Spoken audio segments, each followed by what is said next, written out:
Happy New Year from Ring Takes here. I'm Daniel, of course, joined by Brian and Lewis and Sonny the Man Eagle Cain of Wrestling Spotlight, as well as Kane Uncut on Wrestling Pedigree Podcast. Happy New Year.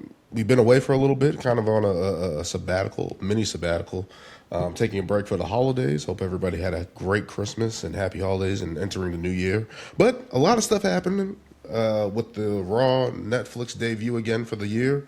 SmackDown going to 3 hours. We're going to talk about that show, as well as many of the mid-card title changes there, and the mid-card there with the United States title on both men and women's, and the Intercontinental title, as well as the women's tag team. We'll give our thoughts about that. I might not be happy with those changes, but we'll also get into the NXT call-ups, of course, of Obafemi, Trick Williams, Lash Legend, and Javon Evans, and one bold prediction for 2026 from four of us. So stay tuned.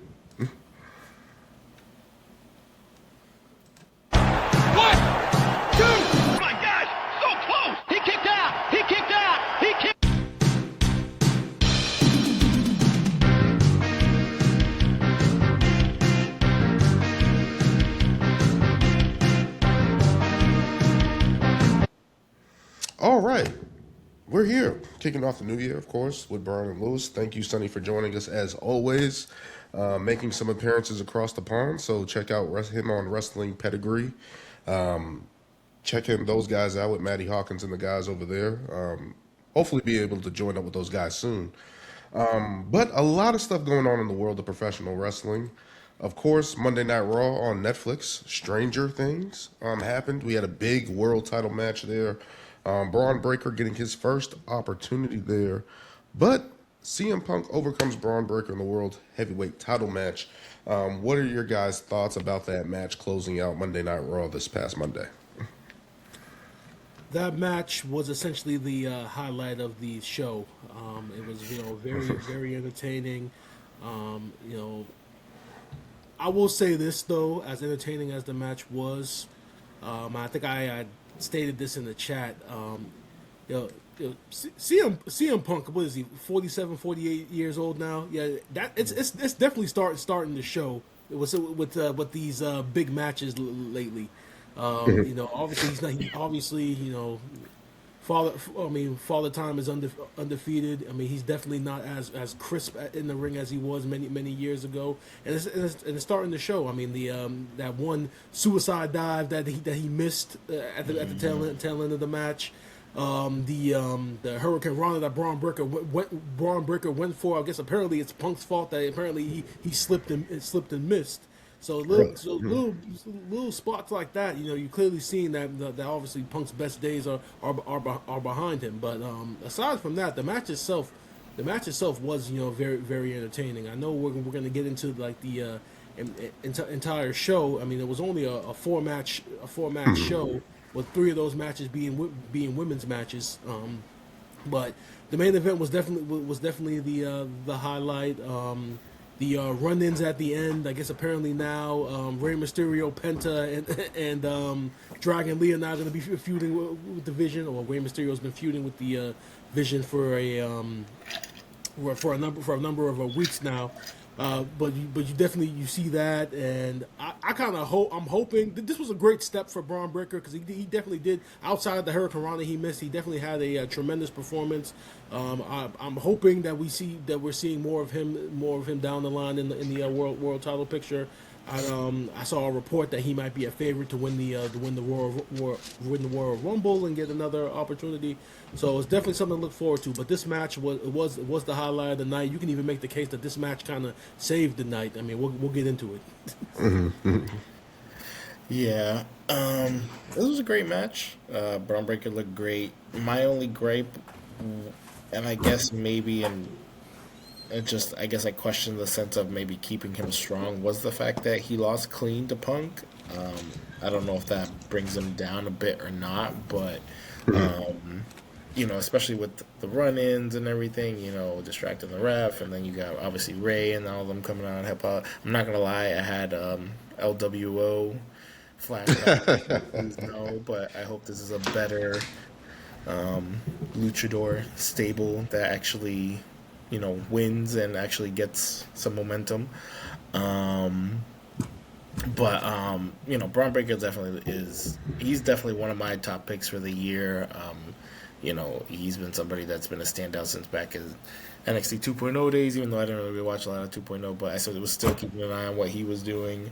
And it shows. I mean, I like how they built him up with this whole, his lineage and everything, and he goes off of that. He doesn't piggyback on just like what his family has done in the business, but he's showing that he's standing out and very dominant. But I think that was my only thing, was that he lost clean. I feel like if it was maybe like either like a count out or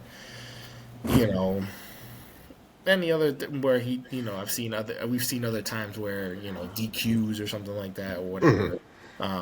So that we could get another continuation of this, But the fact that he lost clean, I'm just like, so is this a one and done with him and Punk? Like, yeah. Go to the back of the line. But obviously we know Vision's like the top story going on, so they're not going anywhere at this point. So, but definitely a great match. Definitely what Brian said. Punk's. I mean, what are you gonna do?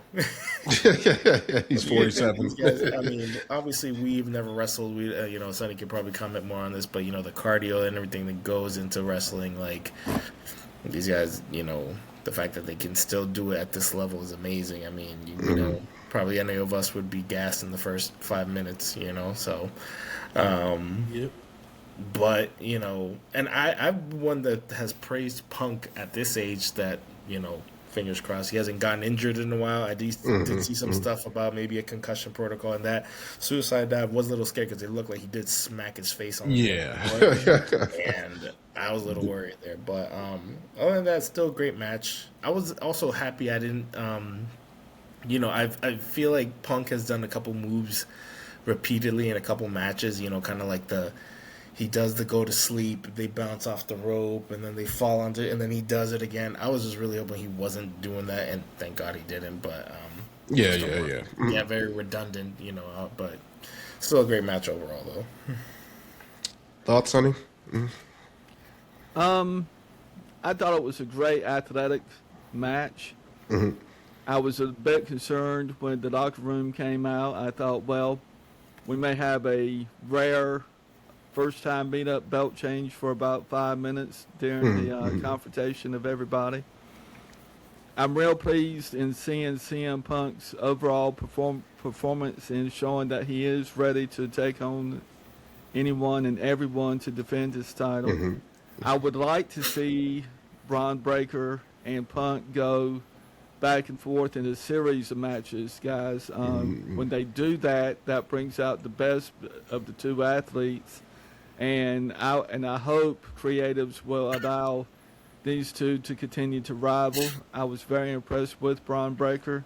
I think he went for the spear way too soon during the match. I think he needs to slow down his performance and not overrun the match. Those were some of the critiques that I saw during the match. I thought he got a little carried away, and from Paul Heyman's reactions, I think he thought that too in a few spots. But I'm real surprised that the WWE, to take Braun Breaker's stance at the end of the match, will not let the younger crowd come up and be the World Heavyweight Champions. They're your tomorrow. I think that's why we lose China over to groups like AEW and New Japan or wherever they end up going to. I think the younger talent gets frustrated with that. But to give CM Punk his due, I made this bold prediction a year ago on Wrestling Spotlight with Charles Bentley. I said Punk is going to be there. He said, well, he's out making movies. He's not. I said, don't matter. I said he is going to be there at the end of the year, and bang, here we are discussing CM Punk at the end of the year, and it looks like this will run at least through maybe even SummerSlam at this rate. At Punk's momentum.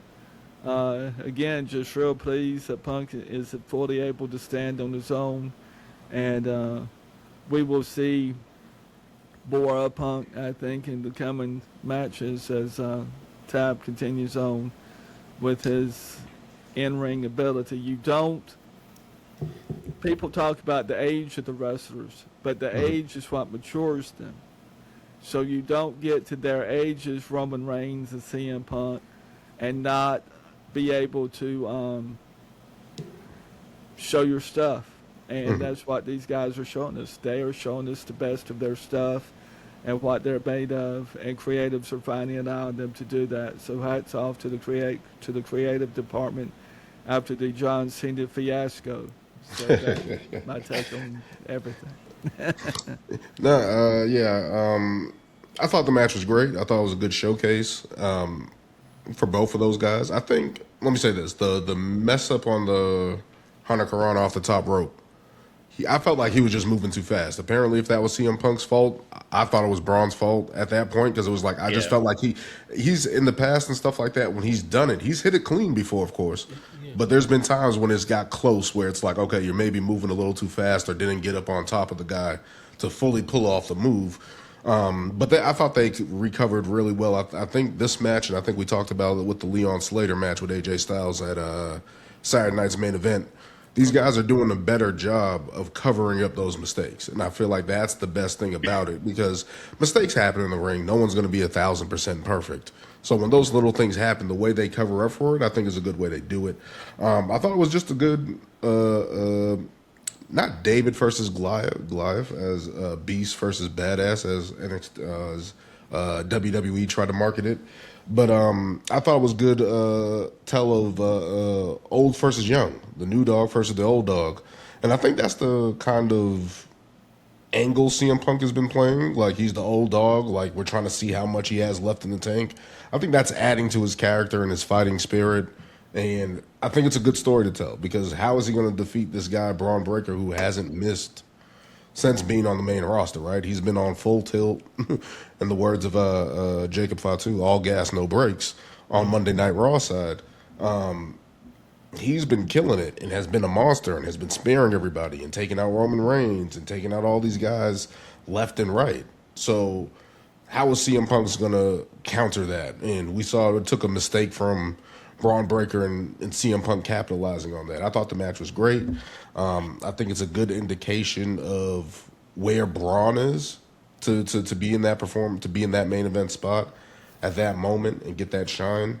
I think it's good for CM Punk to actually continue to do that. Now, if this continues is the question, because I'm looking at the WrestleMania 42 poster and Braun Breaker's not on it. So if this does continue, maybe into Elimination Chamber, I don't know if Braun's going to be in the Chamber, or maybe he gets another opportunity at the Chamber to set up the road to WrestleMania. And maybe that's how we get a new path of Braun Breaker heading into WrestleMania. We get some more developing story out of that.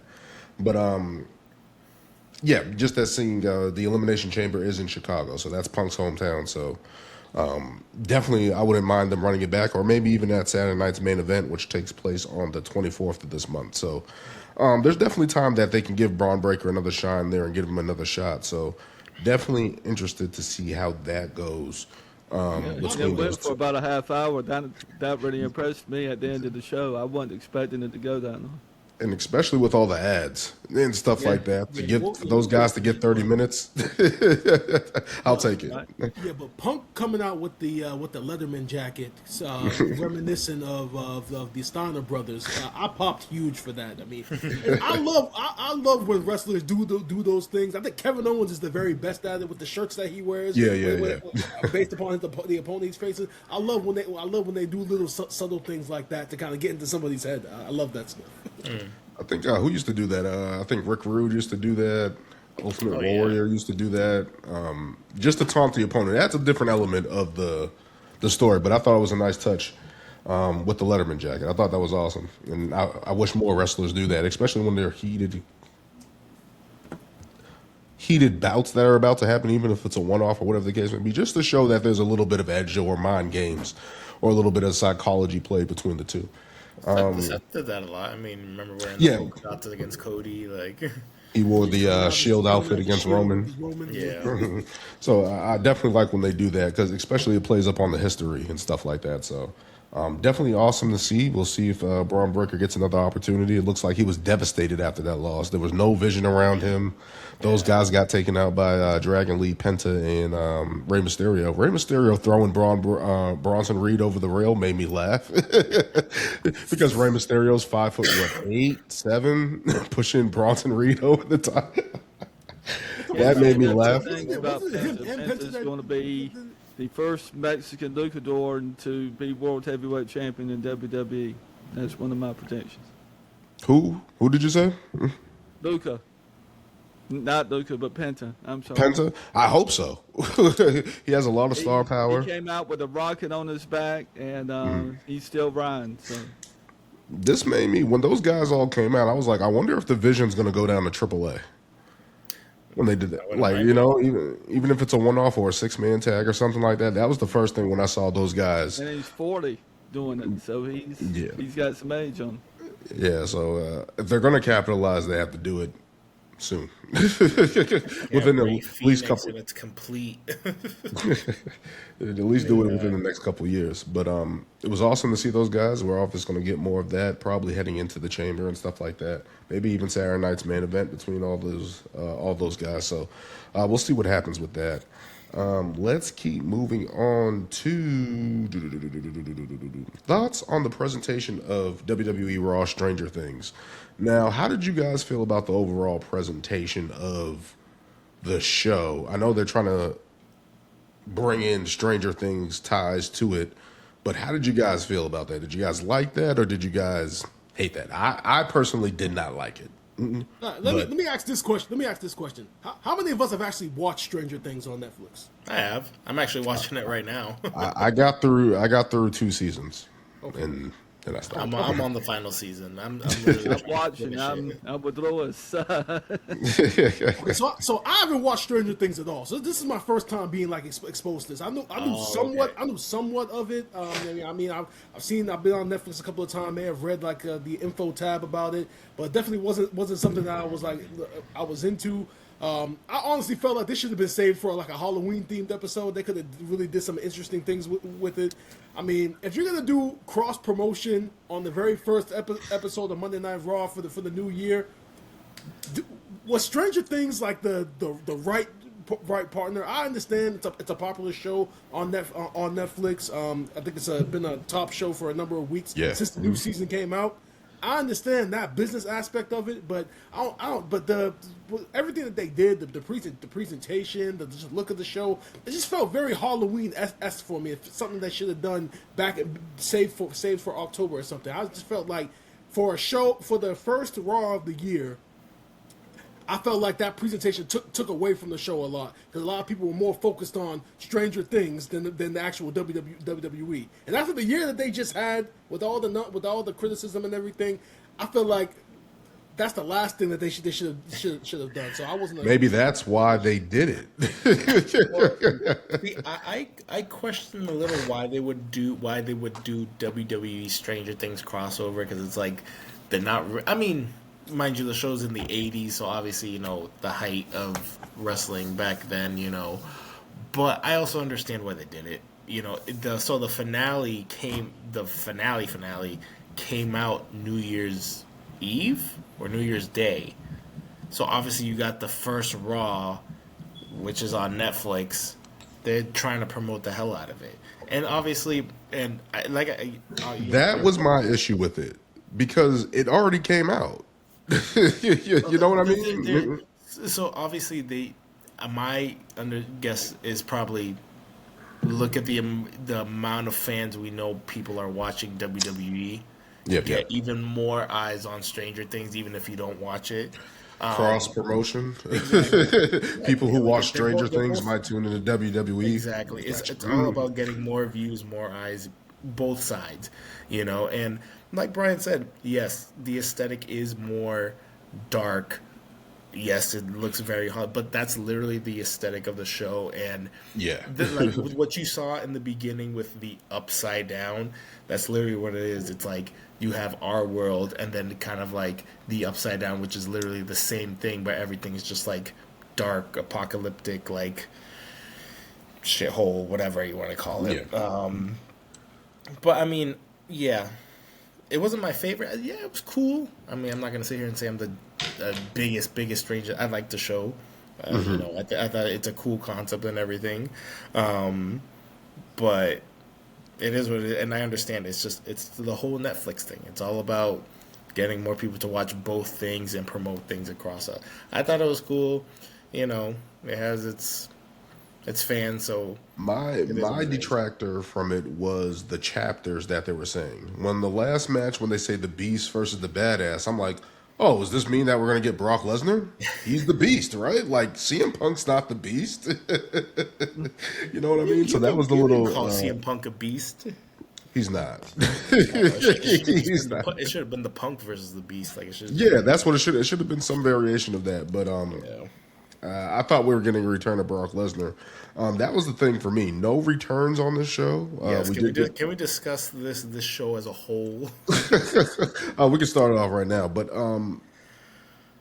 obviously we had the Gunther, AJ Styles, Which was cool, stare I down. guess. We obviously know that's going to head to a match. Obviously, that breaks up the tag team of AJ Lee and Dragon Lee at the moment. AJ Styles and Dragon Lee at the moment, because we see Dragon Lee now with Rey Mysterio and Penta taking on the Vision. And now we got AJ Styles versus Gunther, which I'm hyped for. I want to see that match. The lack of returns on this match. We saw all the notes. I saw notes that AJ Lee was backstage. Roman Reigns was there. I was thinking Brock Lesnar. Maybe pull out all the stops for this Netflix. And none of that happened. And the one thing that was of note was Javon Evans. Well, we're going to talk about that later on. Was a call up happening on commercial break? Fucking bullshit. Like, I don't understand that point of it. And we got all this ads and stuff like that, and a lot of things that probably got taken out. One of the gripes that I had was the Usos. They won the tag team championships last week. Do we need a 10-minute promo from those guys at that juncture? Like, Just for the crowd. It was literally just to hear Jey Uso's music. That's literally like, yes, we know you guys are a tag a team. 10-minute promo. And mind you, that theme song is kind of irrelevant right now because they're a tag team again. So like, really, I feel so bad for Jimmy Uso, bro. This dude coming out, hearing his brother's theme music. It's just me, Uso. He's just standing over there. Like, we're supposed to be a tag team, and yet it's still your presentation. Like, what the fuck? Why don't they just go back to the old song? I don't know why, but Yeah. I don't know. I don't even remember the old song. I don't. Down since day one. Day one-ish. I don't even remember how it goes. Why can't I know day They one. literally walked to the down to the ring at WrestleMania 39 with day one-ish going to the ring. And people don't remember it. I don't remember it. But no, we had excuse me, we're still underneath the weather here, but they had Liv Morgan taking on Lyra as well.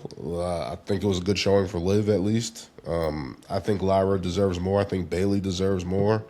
They're obviously looking to push Liv Morgan this year. I read a report that they're going to be trying to pushing her a lot more. We also, Yay. I just don't see her appeal. I'm sorry. I'm over the Liv Morgan train. I'm sorry. I mean, she had some hype before. I think we would have got a better Liv performance if she didn't get injured. I think that kind of... Yes. I feel like there was a good story there that just didn't pan out. And I don't think we're going to really see what that was going to happen. So, I mean, other things are happening in the Judgment Day. Raquel Rodriguez took out Stephanie Vacquier yes. with the tremendous beatdown. What do you guys think about that? Looks like they're setting up for a title match, one-on-one this time. I think finally give Raquel her push. And this better not be a one-time... Like, I was hoping... I mean, I think it was delivered great. You know, her just kind of like Bronson Reed taking out Seth, kind of. Maybe it could have been a little more vicious. Maybe if they would have let her do that chair spot, I think probably would have cemented her a little bit more. But I think great. I think she's definitely a powerhouse on Raw that needs to be highlighted more. Because, I mean, I feel like, you know, people like Liv, Lyra, kind of... I mean, she's been getting her matches and stuff, but she hasn't been highlighted as much, and now that she's kind of, and you kind of see that she's like, hey, I want to do this. I'm like, this is my spot. Like, let me do this. Like, let's give her that, because I mean, she's like a foot taller than half the roster. She should she should be at least getting some wins here and there, you know. So Yeah. So, do you remember like months ago when she was a baby face, how I used to always complain about the fact that she smiling. used to always smile all the damn time, Yep. even when the situation or the circumstances didn't call for it. It's like, stop with the damn smile. We know you were badass. We remember you from your days in NXT where you were dominant, having last woman standing matches with Rhea Ripley, showing how dominant you were, being NXT Women's Champion. We know what's there. And now we're finally starting to see that beat down of Stephanie Vaquer was the most impressive that she's looked since the NXT days, as far as showing that aggression and showing that she, like Lewis said, she's a foot taller than the entire roster. It's about fucking time that she showed it, and that's exactly what we saw in the promo segment. I'm just upset that it took this long for something like this to finally come out. I mean, all the stuff beforehand when she was kind of playing the bodyguard and such never really came out. Now it's starting to come out. Now we're starting to see that aggressive side of her that we saw back in the NXT days, and I'm happy for her. If this is going to be a contingency plan for so Stephanie can heal that ankle, going with Raquel is the perfect idea, because with her being that giant holding the title, there's a myriad of options you can go with, or her holding the title could be the catalyst in this story with the Judgment Day, where we finally slowly start to get the breakup. I know something needs to end it, right? I think at this Something point, needs to end it. Judgment Day is never breaking up. But what's your thoughts on the Raquel Stephanie Vaquer showdown, Sonny?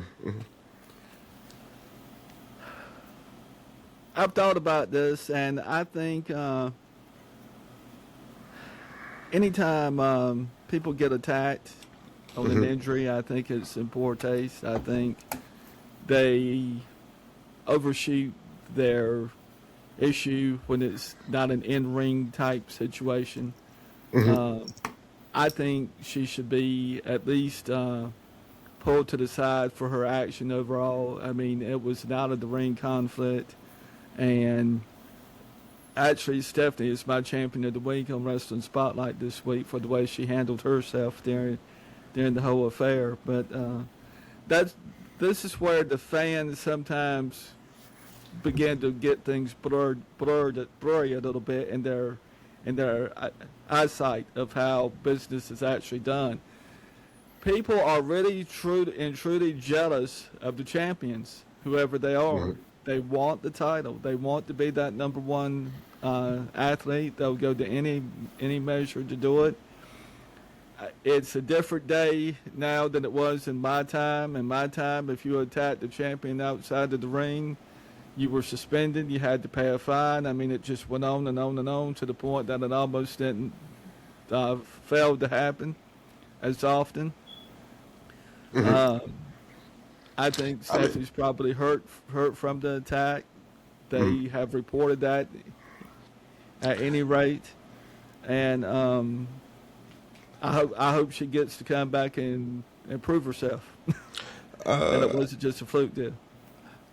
I mean, with injuries nowadays, with the whole Seth Rollins thing, I'm like, I don't trust any injury right now with WWE unless I see something like that, boss. unless I see something like they actually had surgery. Yeah. But given I hope if it is an angle, I'm fine with that. I thought the beatdown was great from Raquel. I understand what you're saying, Sonny, about kind of like what Nick Aldis is doing on SmackDown, kind of reprimanding people. Yeah. So It maybe brings- Adam Pearce. To me, it brings a more sense of realness. And I'd like to say I thought the overall Raw show wasn't too big of a disappointment for me. I thought it was fast moving. I thought the title changes were sweet. I really didn't expect CM Punk to drop his title on the first go. The champion usually does not, as a whole, do that.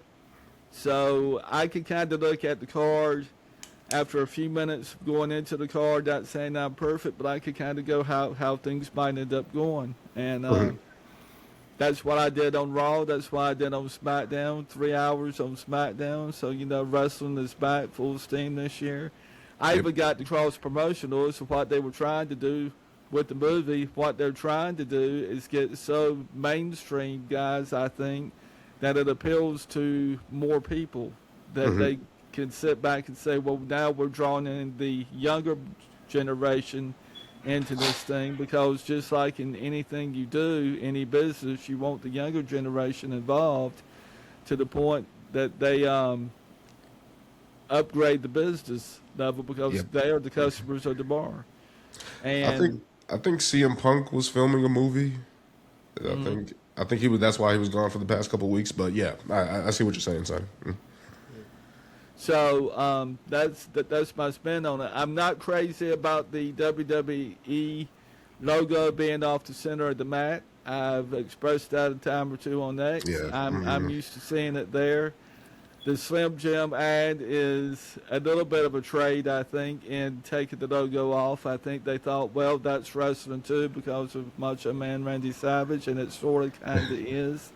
And if you're going to make the ring a billboard, then it's better than nothing. But I like the old school WWF, WWE center of the ring, like in AEW. To me, the mat's a sacred place, and it should be treated as such. Now, if you're going to have the advertisements, that's fine. You have the ringside aprons that you can do. You have around the ring. You have the turnbuckles. I mean, there are all kinds of ways to do it. I'm just saying, fans take notice of the smallest things sometimes, and you don't want to rub them wrong anyway. I think I'm fine with it if it's on PLEs. I don't like the Prime logo in the middle of the ring. I don't like that. I wish it was a WWE logo. Yeah. Like, I wish it was something like that. The sponsors around, I think it's just a new era way to just get money in this day and age. But on Monday Night Raw, That's literally what it's for. that's all it is, right? Like, That's we all got it is. we had the Fireball ladder and the Slim Jim table and the. Here's my thing. Like with the ads, like I understand. Like you want to put like 2 or 3 of them on the mat, fine. But the fact that you look at the mat now and there's literally like 6, 7, 8, 9 ads, and then you got something in the center, and you got things around the ring. I mean, like, and then when you compare it to another show like AEW where their mat is sacred. I mean, I know 2 different companies, 2 different philosophies, but it does make you think, like Sonny said, about how like the mat is sacred, and how in like a professional wrestling organization like AEW, which is their primary focus is in ring work.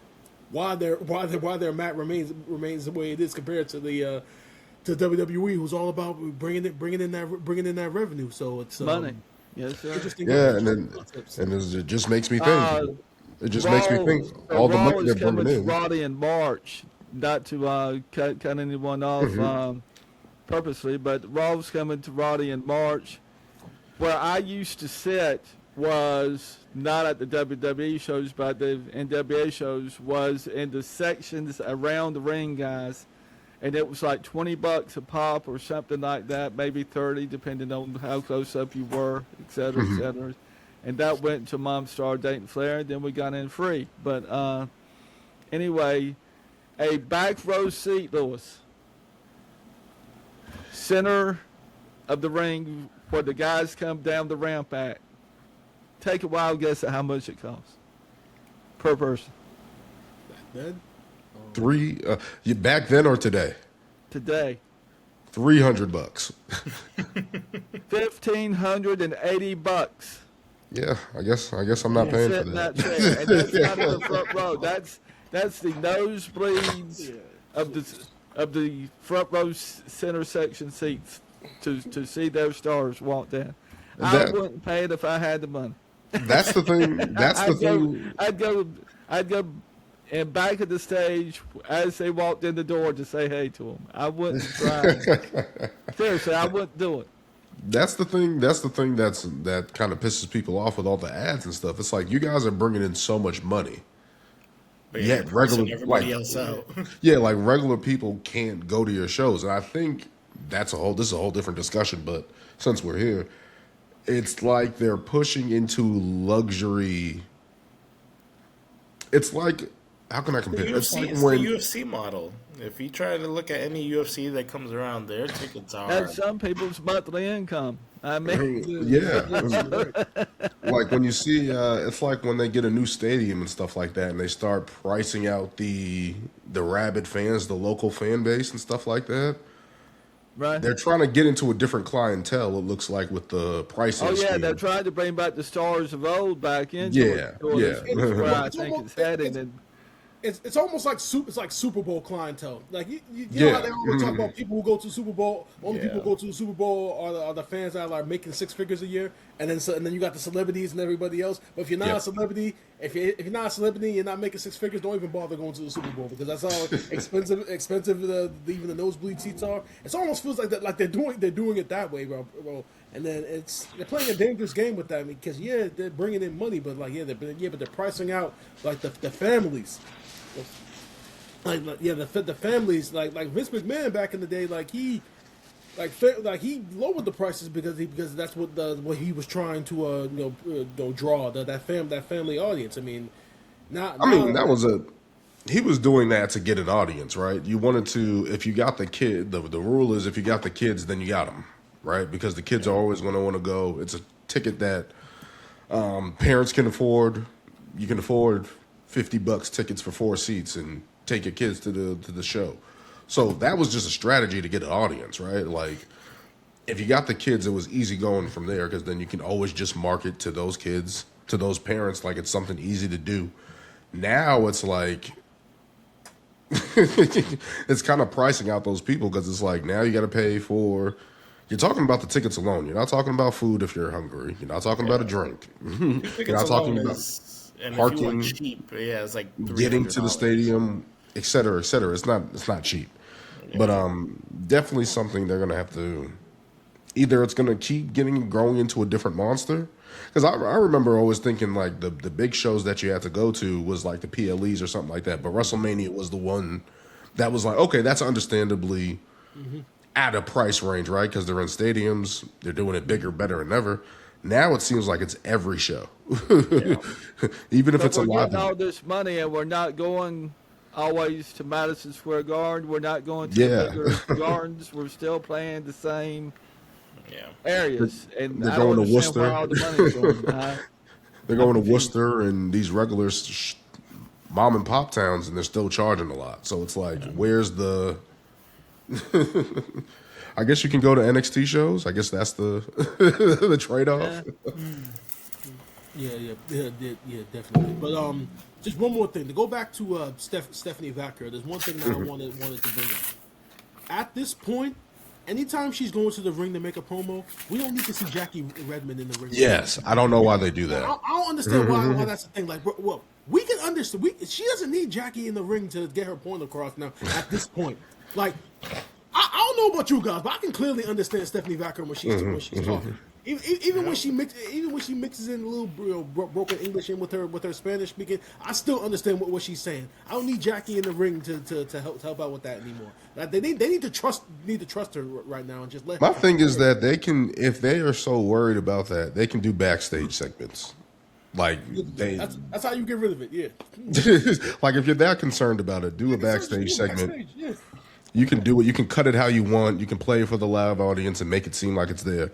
I don't know, but yeah, I don't know. I completely agree with that. But let's keep moving on here. A lot of stuff happened over the break when we took a sabbatical there.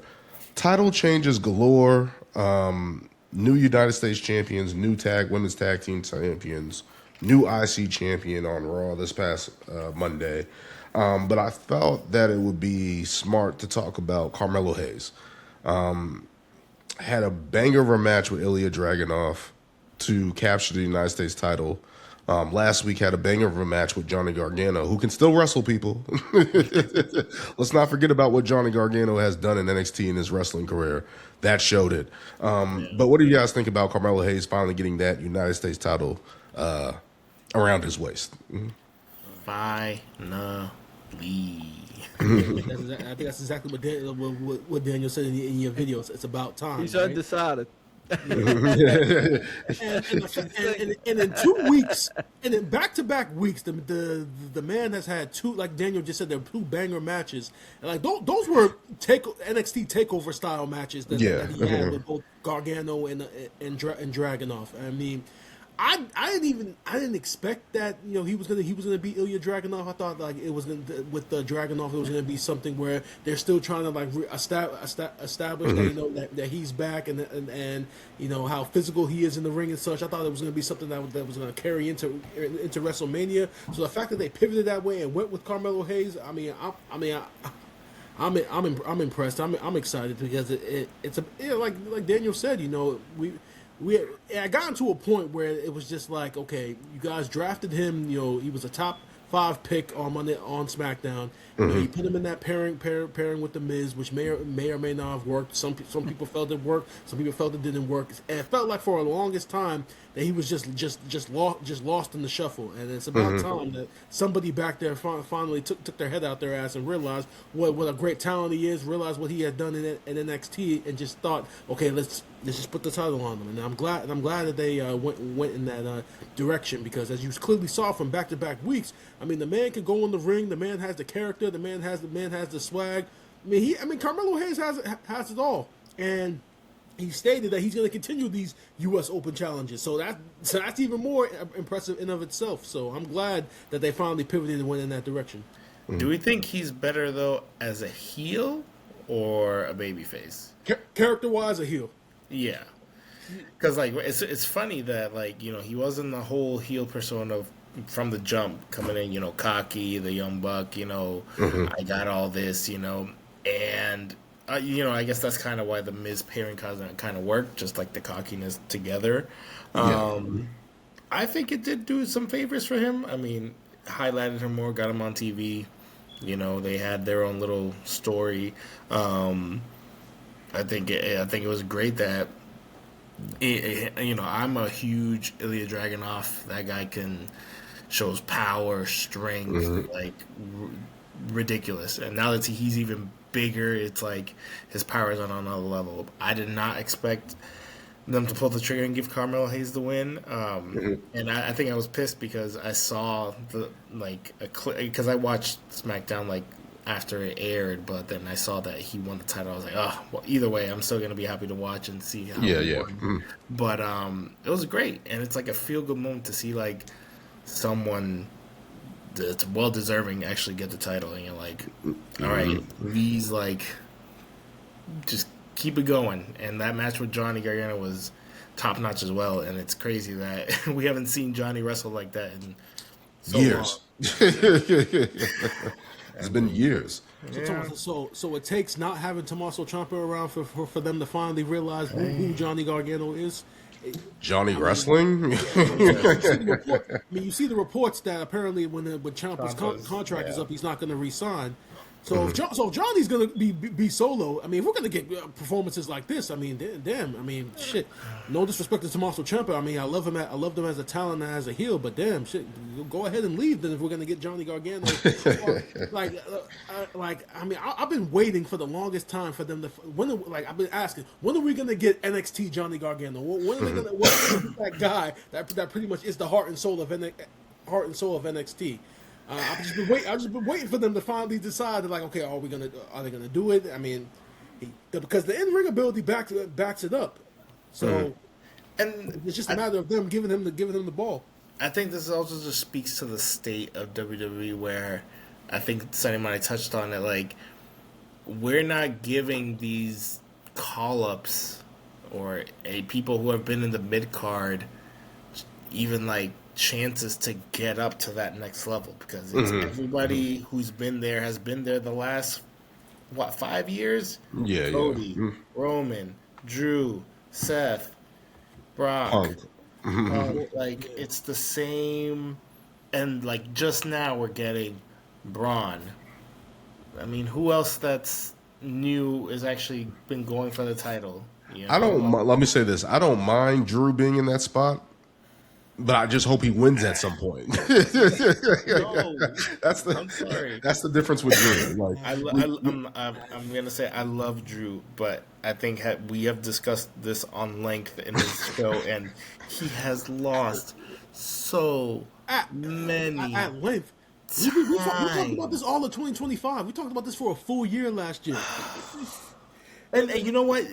Give him the title and have a run, but it's like, if this does not, it's not even worth it at this point. Like, give it to somebody else. Give the LA Knights. Give Damian Priest, who just won the ambulance match. You have all these people coming up, and it's like you can't keep them all in the mid card and expect people to just be like, okay, here's Roman, Cody, here's Punk, whoever, here's Drew, Cody. Like, we've seen these matchups for way too long. I will say this with the U.S. Open Challenge: the one thing that it has done is showcased the workers, right? Yeah. And it kind of had me thinking about in the early 2000s of the SmackDown 6, Eddie Guerrero, Kurt Angle, Edge, Rey Mysterio, who were the other two? Chris Benoit. There's another guy. You said I think it was, you said Eddie Guerrero, right? I think it might have been, what was it, Chavo? Was it Chavo? I don't think Chavo was in the mix of that. Chavo was in the mix. Oh, my bad. Somebody, but it just reminds me of the SmackDown 6 where you got those work rate matches. These guys that weren't, even though Kurt Angle was in the main card, right, the main event card, he was in that tag team with Chris Benoit and stuff like that. Yeah, it was Chavo because Eddie Guerrero and Chavo were a tag team. Yeah. But in general, it just brings me back to that time where it's like we're gonna get these great matches from these guys that we know we can go. And I thought it was the same as you, Lewis and Brian, with Ilya Dragunov. I thought it was just going to be a series between him and Carmelo, like they were going to do, because they had the one back in NXT where they went back and forth, and those matches were awesome. So I thought it was just going to continue. Oh no, that wasn't him. That was him in was it Trick? Oh, in NXT and IST. Yeah, NXT. I'm trying to think. I think I'm mixing them up. Ilya. He was facing Braun. He was facing Braun Breaker. That's what it was. But I just thought we were going to get those series back and forth matches, and especially how strong Ilya Dragunov has looked. But I think this is a way to showcase the card, the mid card on SmackDown, and I'm glad they're doing that. They're giving these other guys opportunities. Hopefully that continues to happen. I'm trying to think here. Moving on to the other Smack. This is where I have a problem. Julia regains the U.S. Women's title. Oh my God! Why? Daniel, before you go, I just want to express some thoughts here on this. I think I had stated in the chat that, like, at this point, as much as I love Julia, and I really was a tremendous fan. Like, I was one of the people that when it had been reported that she had signed, I remember even saying, "Oh, this is a game changer. Mm-hmm. This is somebody that they can bring in that will reach the same heights that Io, Asuka, and all their other Asian female talent that they've signed have reached." I thought this was going to be big for them, and ever since that she left NXT, it's just been downs ever since. They put it with Kiana James, which has been a shitty pairing that I'm just hoping and praying that somebody on that fucking creative team realizes that her and Kiana James do not fit. And I hope that with her losing the title the first time, that they were going to get into a story where she eventually dropped Kiana James, and maybe she could be more of that physical woman that she was in Stardom before she came to WWE. But we haven't got that at all. They're still together, and the fact that she won the title and the crowd didn't even give a two shits about it, it really hurt me inside, because I'm a huge fan of Julia. I'm almost at the point right now where I almost want Julia to go to the main office, ask for her release, and go to AEW. At least in AEW, her strength, her in-ring ability will be showcased more. Will be respected more. And knowing the way their women's division has looked right now, with them kind of basing it around two people, and now they're kind of, with Chris Statlander and Willow, they're kind of getting opportunities right now. It'd be a perfect spot for her. I almost want Julia to do that at this point, because the booking since she's come to the main roster has been that bad.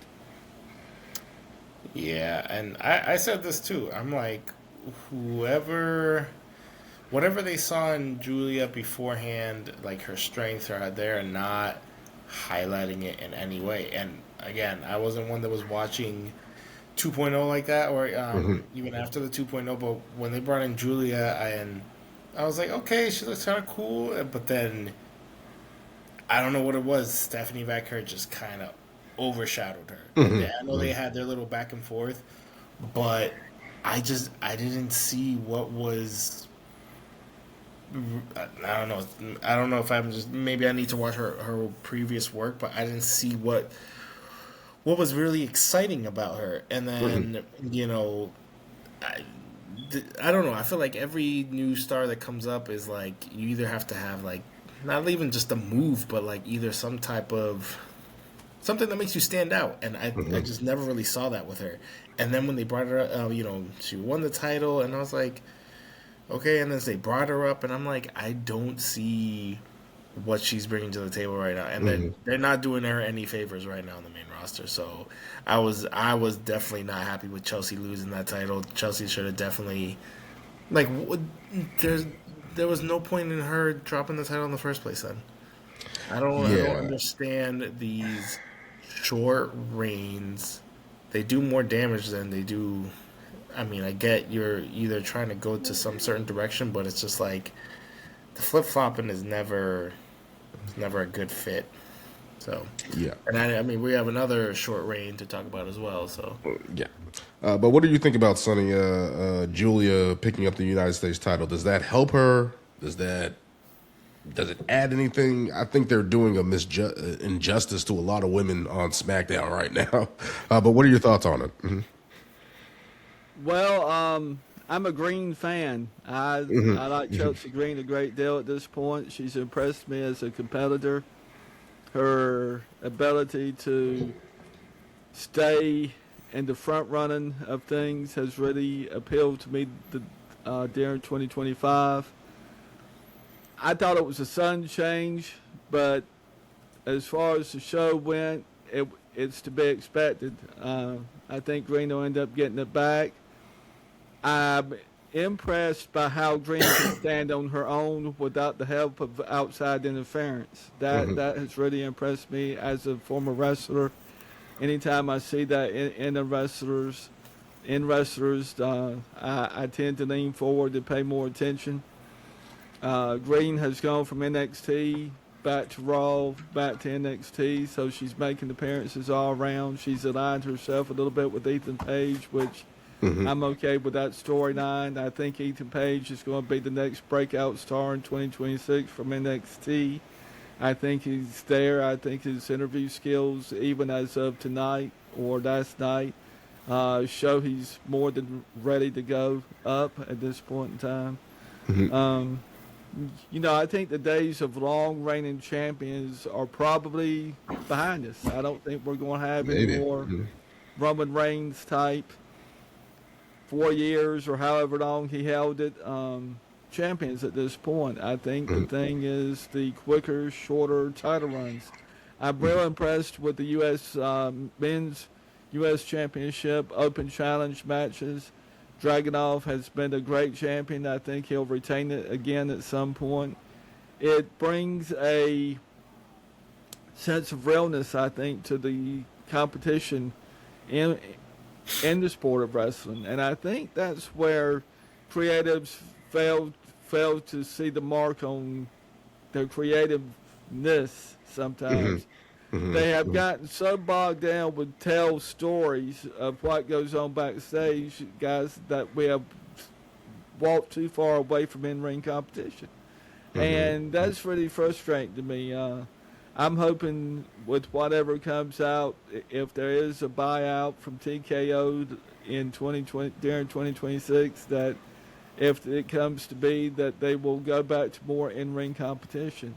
I don't mind seeing a few things backstage. I don't mind seeing group squabble.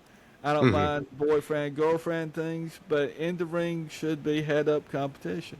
And a shout-out for Siobhan Evans and Sami Zayn. Siobhan Evans just signed with WWE's main roster. He's 21 years old, folks.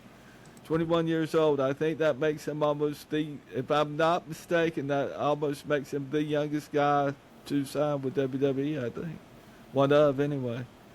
And Sami Zayn actually started the open challenge for the U.S. title, and he has made his bid to go up top to the World Championship caliber matches for 2026. So I have declared that he's lightning in the bottle since I've been watching Zayn. He gives killer interviews, and even though he's part of the Usos for sure at this point, he too stands on his own. So when you have a group and you have all these individuals standing on their own from time to time, it strengthens the core of the group. And that's what I look for, too, in group activities. How well do they stand on their own? Yep. Ric Flair, the Horseman, Flair stood on his own, guys, night after night after night. He didn't need the Horseman. And then when he'd get around the Horseman, they'd come to his aid of different things. But look at the number of nights he stood by himself before the Horseman ever came into being. Just impressive. Yeah, just to talk about the United States women title picture. I don't understand this stop and go with Chelsea Green. Obviously, they're putting her on TV. Obviously, she's making the runs of NXT and stuff like that. Obviously, they think highly of her. But to take the title off of her that, honestly, she has kind of made and has given it relevance. Agreed. To take it off of her again to a challenger who is cold right now. And we thought she was cold when she initially won the title against Zelina Vega, who was also cold, who they didn't give a strong booking to, is a disservice. And when you do this to Julia and you do this to Chelsea Green, you're doing these women a disservice. My anger with it is the booking. With Julia, obviously, she's been trying to find her footing since she's lost the title, right? There was those little indications. They had a couple promos backstage where it looked like, okay, maybe she's showing some edge here. But this whole thing with Kiana James is doing her a disservice, and I don't think she needs Kiana James. What I wanted to happen was Kiana James turn on Julia and join Chelsea Green in the Secret Service. With the void of Piper Niven right now, you can add another lackey to Chelsea Green to add to the heels. And then whoever's chasing them has a bigger road to go through again, right? Like Julia can now build from the bottom up and trying to go after Kiana James, trying to go after Alba Fire, trying to get back to Chelsea Green, to actually build it up. And to add to Chelsea Green's character, who's probably one of the best characters on wrestling right now. And I feel like they're doing her a disservice by not giving her more substance. Like everything's either here or there. It's nothing consistent where she's building up the title. She's building up. People like her because she's naturally over. Like she doesn't have to do much. She said that in her interview with Chris Van Vliet. Like she doesn't have to do all the crazy moves. Like she can do all the comedy stuff and get that over. Like people love her for that, even though she can't wrestle. So to sit there and turn around and then take that away from her and have her lose the title again, it's like, are they doing, and this is my biggest fear, are they doing this to put her in position to win the Rumble? Are they making her a baby? Like, what is the end game of her losing this title? There's no need for her to lose that title right now, in my opinion. Yeah, I know. She's so directionless. It's like they're asking themselves, is she a baby face or is she a heel? And it's just like, look at the character. It's like, what are we talking about? It's a Karen character. She's a heel. She plays that character perfectly. Perfectly. Like I can picture her at being a coach one day, teaching younger superstars about character work because she pulls it off. She pulls it off so well. So like it's very simple. She's a heel. Book her like a heel. That's why I was thinking of her and Kiana James joining, and Kiana James betraying her, and then going with Chelsea Green. Yeah. That's what I wanted. That's what I thought would have happened because it's like that makes sense. That's what should have happened. That makes sense. And that's the thing. She could easily be that, kind of like Seth back in the day when he cashed in and he had the Monday Night Messiah. No. Who did he have when he had Jamie Noble and Oh, J&J Security. yeah, like you could literally do that. Like she doesn't have to have these top notch matches, but she could still cheat to win. Yeah.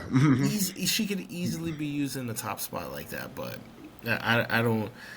And that's the thing because the SmackDown Women's Championship it's not even being highlighted right now at all. You know, you have Jade. You know, this whole beef have Michin and mind you, they're both injured now, so it's you know, we haven't seen. We think we were talking about who we haven't seen Tiffany Stratton. Who else is going after the title right now? Nobody. I don't know. The women on SmackDown have been just depleted. I don't know what it is. Like, That's why them getting Jordan Grace was huge. I know. Yeah. I'm like, I hope she comes in and shakes things up and, you know, gets a hot run off rip because it's truly needed. I mean, if Chelsea Green losing is the step up to her go after the time, I mean, I clearly don't see her beating Jade, but that would be the biggest freaking upset of the year, and I'm all for it. That's what I'm thinking. Maybe that would be my prediction is Chelsea Green gets the world title this year. And used to back in the day, the United States champions, whoever they were, they didn't have a women's champion. It was always a man's title. Was the number one contender for the world title back when we had just the world title and we didn't have 5 world titles the way we kind of have now. They would pair the U.S. champ and the world champ up, and then they would go for a while in a rivalry match back and forth, which made it real entertaining for the fans. And now they get to the U.S. title and they go back to the bottom. I don't understand that. I don't understand it. It boggles the mind that they would just do away with that. And like in Chelsea Green's case, now she may be in the top five contending spots for the U.S. title again. But the odds of her winning it before summer are probably slim to none at this point. I don't understand it. It's just a bad booking decision because it's like, why would you have her lose when she's over, she's popular. I don't know if I think she sells merch and stuff like that. I think she sells the hats and the skirts or whatever the case may be. Those are sold out from my understanding from the interview she had with Chris Van Vliet. So it's like she's a heel that sells merch. So it isn't like that's hurting her standing. And she smiles as a heel. So what more can you ask for? I mean, you almost forget she's a heel because she's in there portraying the baby. I don't know. She's in there. It's not complicated with her. Parts. It's not complicated with her, and they're making it complicated, and then that's my biggest fail. Yeah. But let's keep moving on. Women's tag team title change. We have Rio, the combination of Rhea Ripley and Io Sky winning the women's tag team match against the Kabuki Warriors. I thought it was a great match. I didn't agree with the finish, but what did you guys think of that title change?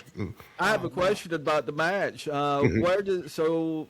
Io Sky and my girl Rhea Ripley are pals with Charlotte and Alexis.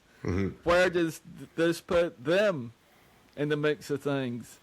Now that they are the champions, that's got to form some kind of animosity there sooner or later, because Charlotte and Alexis' whole thing for the past 6 months now has been to get the titles back. And I got a rough prediction for 2026. I think you're going to see Nia Jax come back. I think you're going to see Alexa Bliss.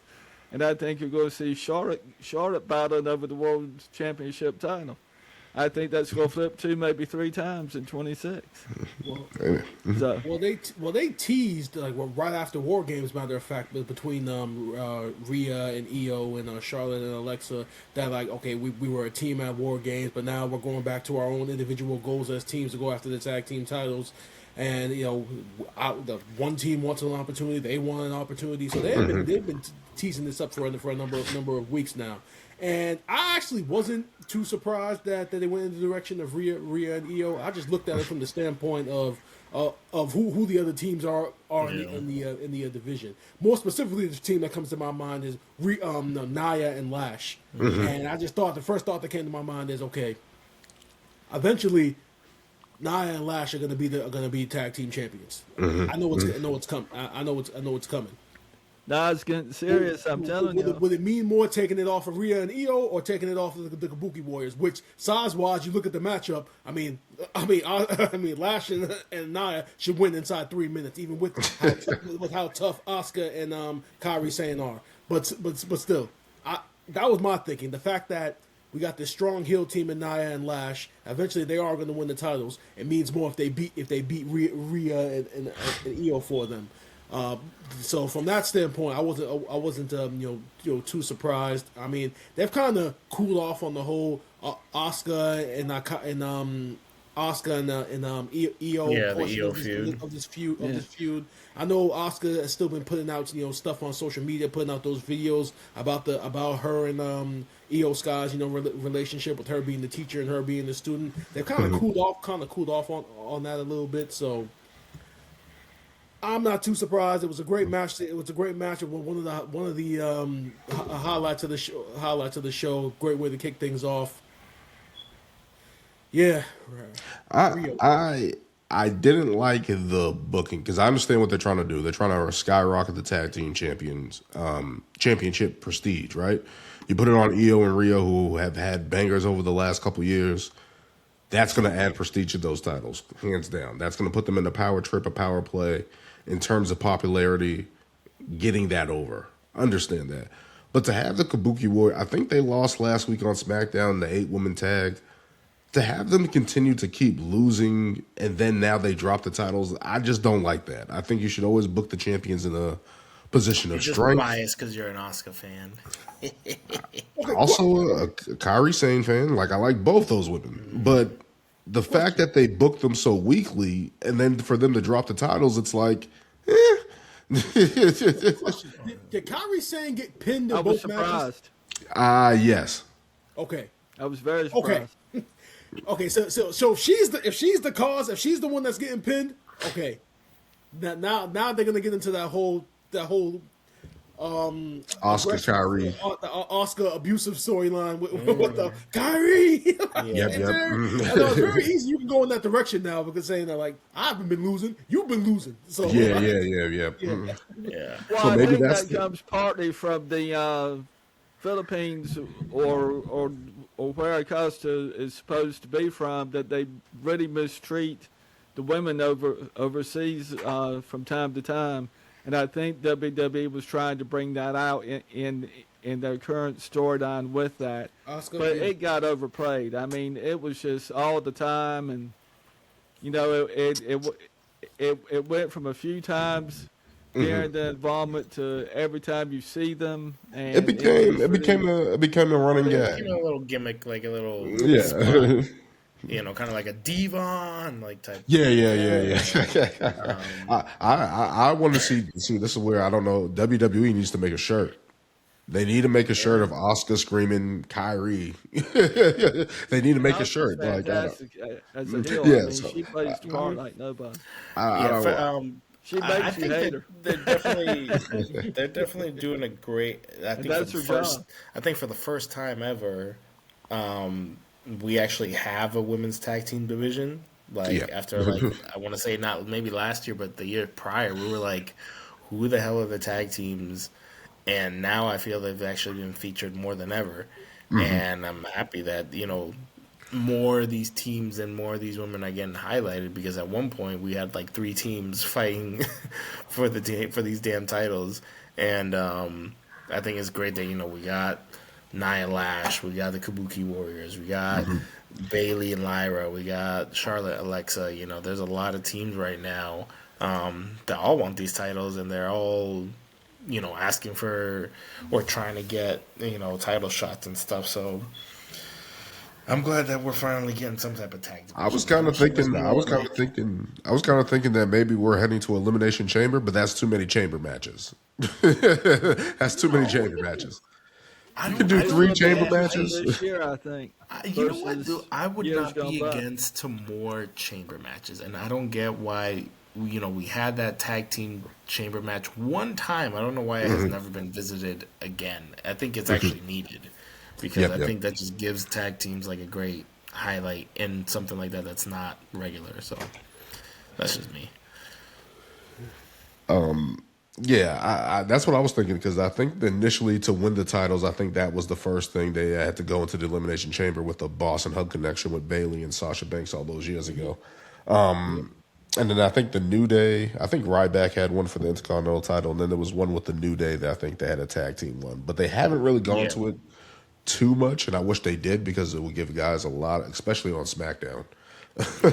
But just I thought it would be a good thing.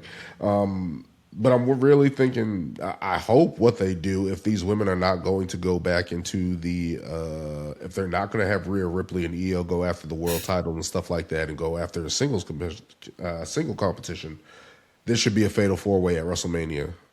Elimination. Set that up at WrestleMania, and That'll be give these women time to really showcase what they can do and try to elevate these tag titles. How you do it is a match at WrestleMania that actually matters. Final title change: Becky Lynch regaining the IC title against Maxine Dupree after a month of Maxine Dupree having the title. Was it a month? I felt like it was 2 weeks. Couple weeks. My A God. couple weeks. What do you guys think of that title change of them putting the title back on Becky Lynch and taking it off Maxine Dupree, who we were all behind and trying to see the growth of her character, kind of undercut here?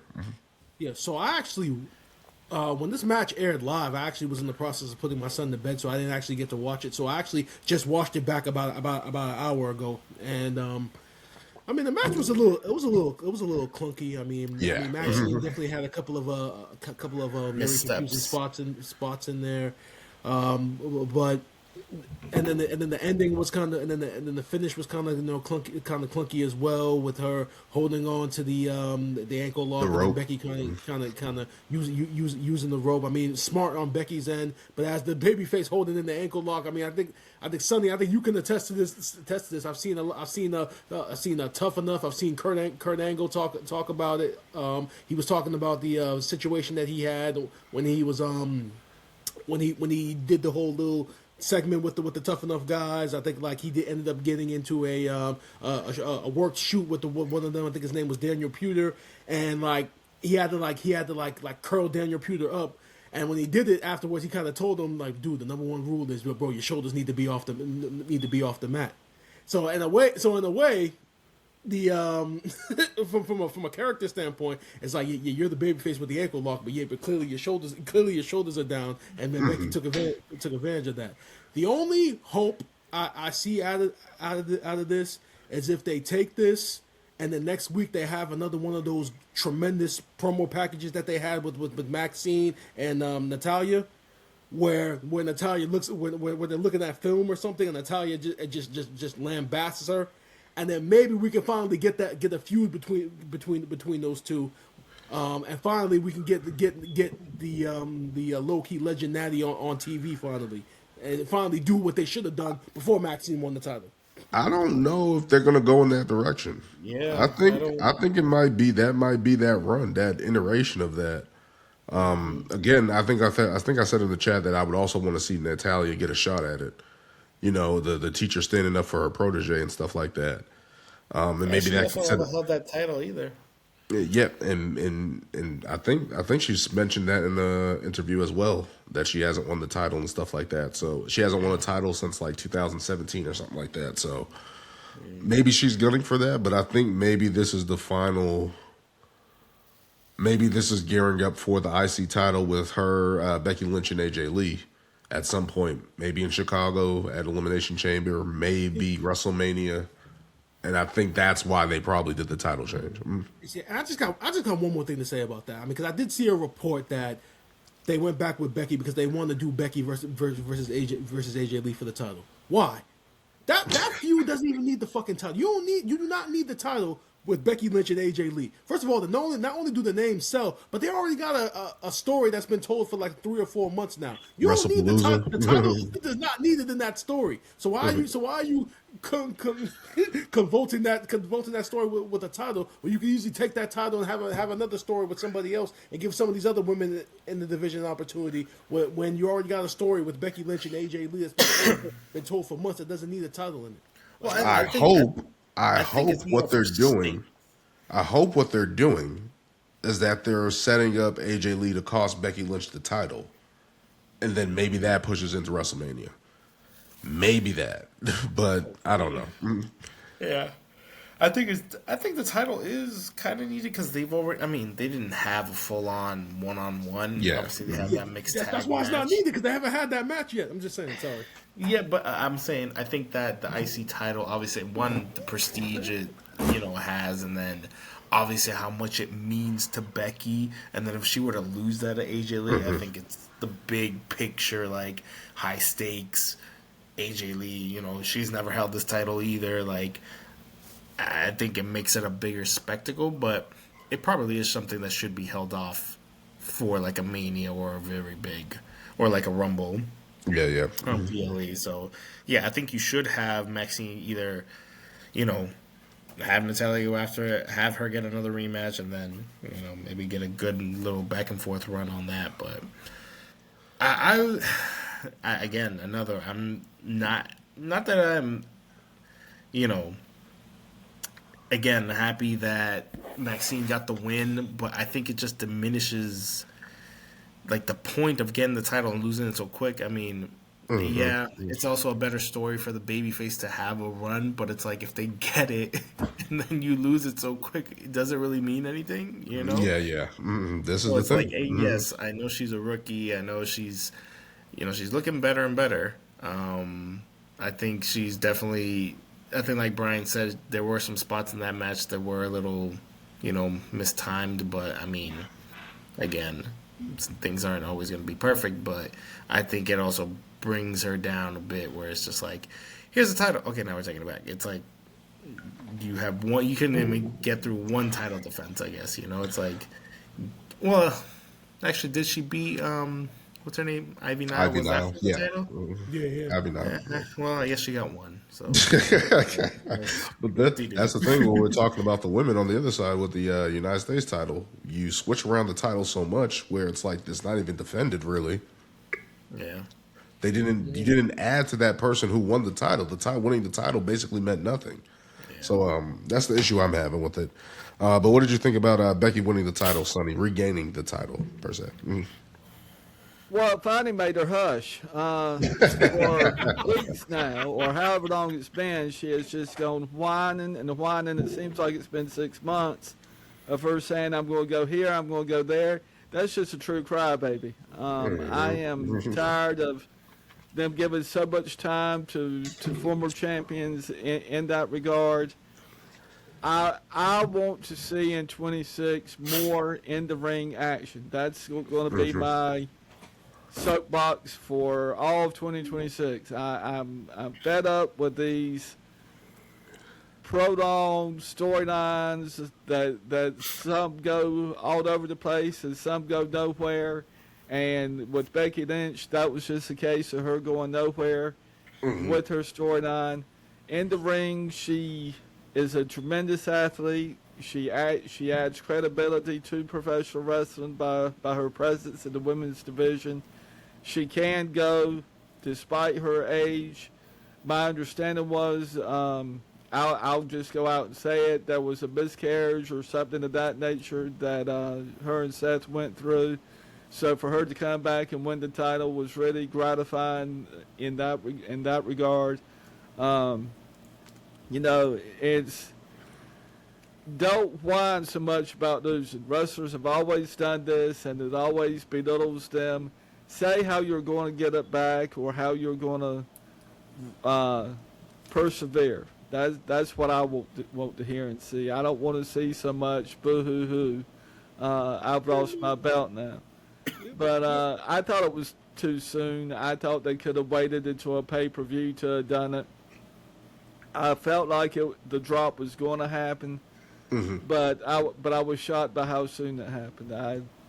And on television at that. So for television, I thought it was a good thing, but they should have held off for a pay-per-view.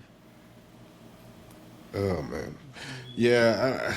It just feels like a disservice to everybody involved. I understand what they're trying to do. I feel like, in theory, I feel like I know what they're trying to do, but it's just like, just taking the title off Maxine after she won it was a feel-good moment. I don't want it to be a Zack Ryder moment, right? Where he got the title one time and it's like, yay, and then it's like, okay, that's it. Yay. I want to continue to see Maxine Dupree develop and get better. So maybe this is a catalyst for that, and maybe there's another promo, as Brian was saying, with Maxine and Natty, kind of indicating that. But it's just like, I don't know. The title changes didn't sit right with me. At least how they were executed. Carmelo Hayes title change I was for, because that was a great match, and they're showcasing those guys on SmackDown. These other title changes, not the biggest fan of, but let's keep moving on. We got to keep moving on. NXT call-ups. Trick Williams, Lash Legend. Obviously, Lash Legend came up for Survivor Series. She's already been up. Trick Williams, Javon Evans, and Obafemi. Trick Williams promo ushering his entrance on SmackDown against Sami Zayn. What did you guys think about that? I love Trick Williams' presence. I felt like it brought a different energy to SmackDown when he came out there. What did you guys think? I predicted on Wrestling Spotlight that Trick Williams was going to be among one of the ones called up, and all was Javon Evans. And Joe said, well, how about this guy, that guy too? I said, I think they're all going. I said, it's a matter of time. Joe Hendry was another one that Joe and I spoke about on Wrestling Spotlight. And I think it's great that they are picking up the newer talent and opening up the doors for TNA stars to come in, and for us to see who some of TNA's talent are going. I understand that TNA is now going to be seen on AMC cable network, so that's going to make it more convenient for people like me to see who their talents actually are in the league, aside from the Hardys. I was watching TV tonight and saw the Young Bucks in a killer match on AEW, and I thought the Young Bucks and the Hardys could go around and do really well. They're matched about evenly, I think, in terms of their athletic ability. But it's time, and don't delay. Triple H actually said, if anyone is watching WWE Unreal, that he gets calls every day from younger talent, but he had nowhere to put them. He said with ESPN now, he has somewhere to put them. He's got more open doors, and he was going to start making moves in 26 to bring us younger, newer talent to the screen. So I think this is his effort in making that happen. You have to change up to continue. You can't stay stale in this business too long. Yeah, I agree, Sonny. And having Trick Williams on SmackDown. Well, first of all, putting him on SmackDown was the smartest thing they could have done. Yeah. Now the show has moved on to 3 hours, and SmackDown has been getting a lot of complaints for the last 2 or 3 months about the quality of their show. Putting him on that show was a great idea. His entrance carried over. They're still chanting "Whoop that trick" when he comes out. So he's definitely he has that aura. He has the look. I loved his swag with the outfit that he wore. Lemon pepper steppers. Lemon pepper steppers. And the promo and I remember when he debuted during NXT 2.0 with Carmelo Hayes, and his mic skills then were out of this world. So now you see how great of a character he is. So sky's the limit. Sky's the limits for Trick Williams. The only problem is, and it's actually going to be a problem with maybe all these guys. It's just that there's only so many spots, and their roster talent wise is very deep. And when you push one guy, that means when you push one guy, that means that there's another guy on that roster who's not going to get pushed that we may or may not forget about. There's so many guys on both rosters right now. Guys that are at the top of the card, guys who are at the middle of the card, and then you got those other guys who we as fans sit around and ask about, like, why is this guy not being used? Why has this guy not even been on TV for a month? What's going on with this guy? So the hope is that he doesn't get lost. He doesn't get lost in the shuffle. But it's very easy to. A prime example: his first match is going to be against Ray Phoenix this coming Friday.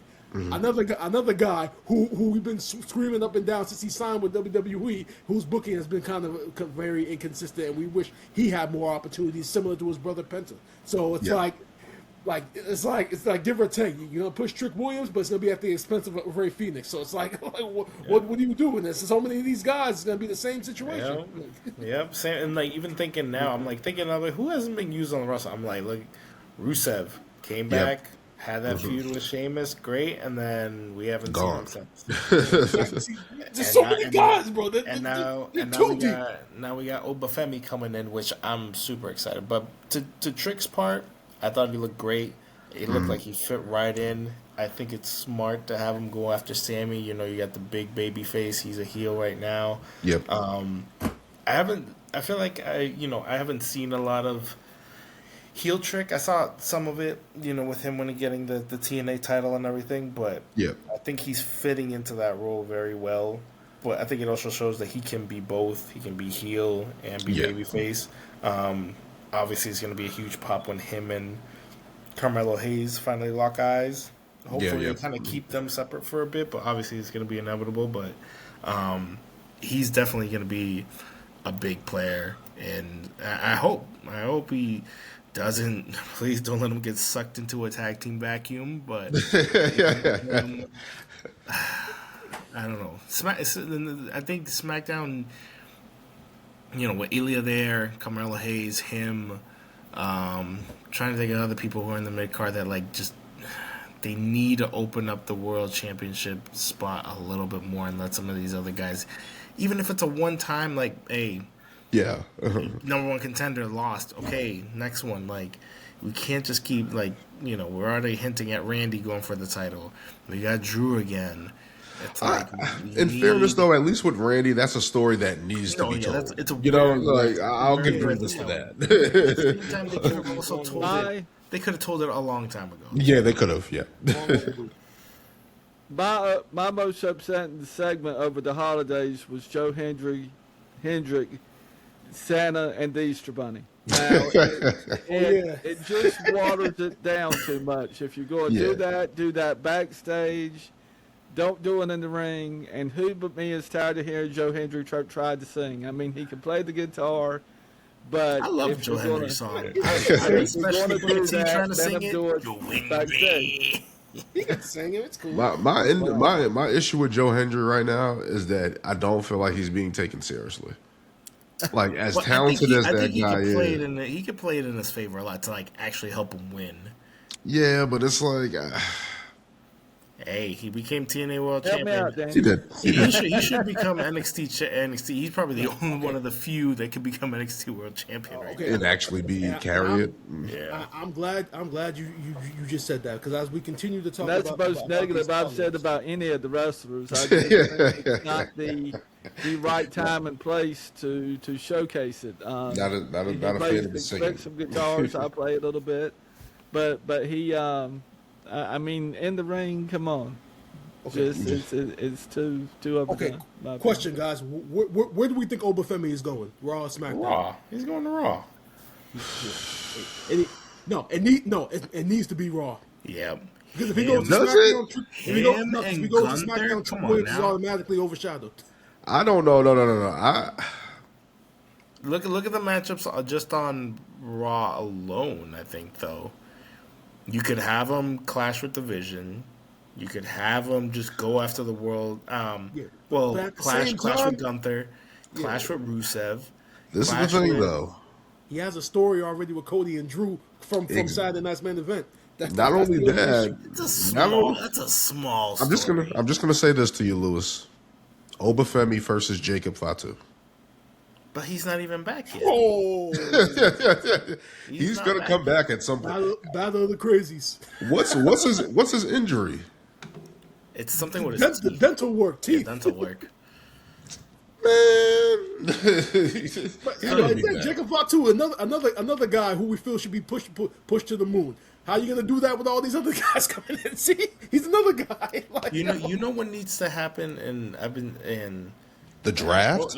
yes. The draft, man. We need The to draft. I don't know. split up every group, split up the Vision, split up the MFT, just split everything. I mean, we've seen that happen before. Remember when the Dudley boys broke up when we got Reverend Devon? It's not always good. It's not always a good thing. Or you mean when they split up the New Day? Hey, we got Big E champ. I mean, just saying. Yeah, but I don't know. I do feel like there needs to be at least a shakeup, at least in some capacity. Yeah. But as for Trick Williams, love the presentation of him. As I said, it's going to be awesome when we hear his song at the Rumble. It's going to be awesome when we hear it at Mania. Like, it just sells. Him going up against Sammy, I think, is a good dynamic, especially something different for Sammy. Going up against a guy like that, and I think there's a lot of potential with Trick Williams there. Obviously, a showdown with Carmelo Hayes could be awesome. Maybe Carmelo Hayes even challenging Cody at some point, or getting a world title picture at some point in the year, maybe on SmackDown, will be It's a fine time, intriguing. and I think the creatives are just trying to figure out where to place them. Yeah, I think that's the thing they got to figure out now for all these guys. It's great that they're finally on the main roster. He's in shape, and he can go. Obafemi defeated who did he defeat? Leon Slater. Leon Slater. And then he relinquished the NXT title, it looked like. So now he's officially being called up. We don't know which brand as yet. I think he should go to SmackDown. I think either one is fine.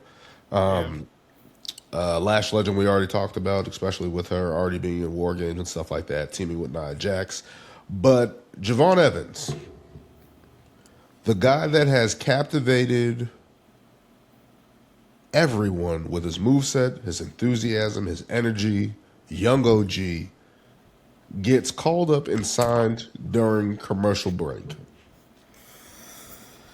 I didn't even know. I was flabbergasted. I didn't even see him sign because of the break. If Ryan didn't send something in the chat that they posted it on Instagram and it happened during commercial break, I never would have knew it happened. Nope. That is such a fucking travesty. Like, I don't understand what goes into the minds of this fucking creative team, which now, according to Unreal, we got names and faces now. This fucking creative team, I don't understand what the thinking of.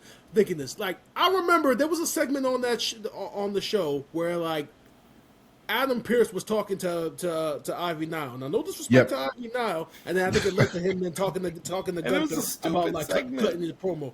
But you could have cut out that time. That time, you could have cut that time out and gave it to Javon Evans. This guy is 21 years old. Like Sonny said, he's 21 years old. This is the youngest guy. This is the youngest talent 21. that's ever signed to the main roster ever. The youngest ever. That is monumental in of itself. So why on the first episode of Monday Night Raw of the year would you not showcase that? But yet you want to showcase other nonsense. I don't understand. I don't understand this company sometimes. I did for the entire show. I thought I blinked and missed it. Yeah. I saw it on Facebook, so I knew it happened because it was on Facebook. I said don't get why all these segments where they talk to people. Why I don't get why they're so cut out. Like that segment with Finn talking about the Judgment Day. I was like, I watched it. I never even saw him. Bro, if that's the case, then why don't you tell everybody to get a VPN then, so we can all watch that shit? What's the point of me buying Netflix and watching Raw on Netflix if I'm missing all the good stuff during the fucking commercial breaks? Yeah, exactly. That's something that I asked Joe Bentley about, and he said it didn't really bug him. But I have a track. So guys, I have a track record now on Wrestling Spotlight for my predictions, and I'm more on than off, and Siobhan Evans was my pick way back over the summer when I first started seeing him. And Bentley said, "What is it you like about him?" I said, "He brings enthusiasm. He's got moves like Sting." I said, "You can tell he works out." And I'll just say it.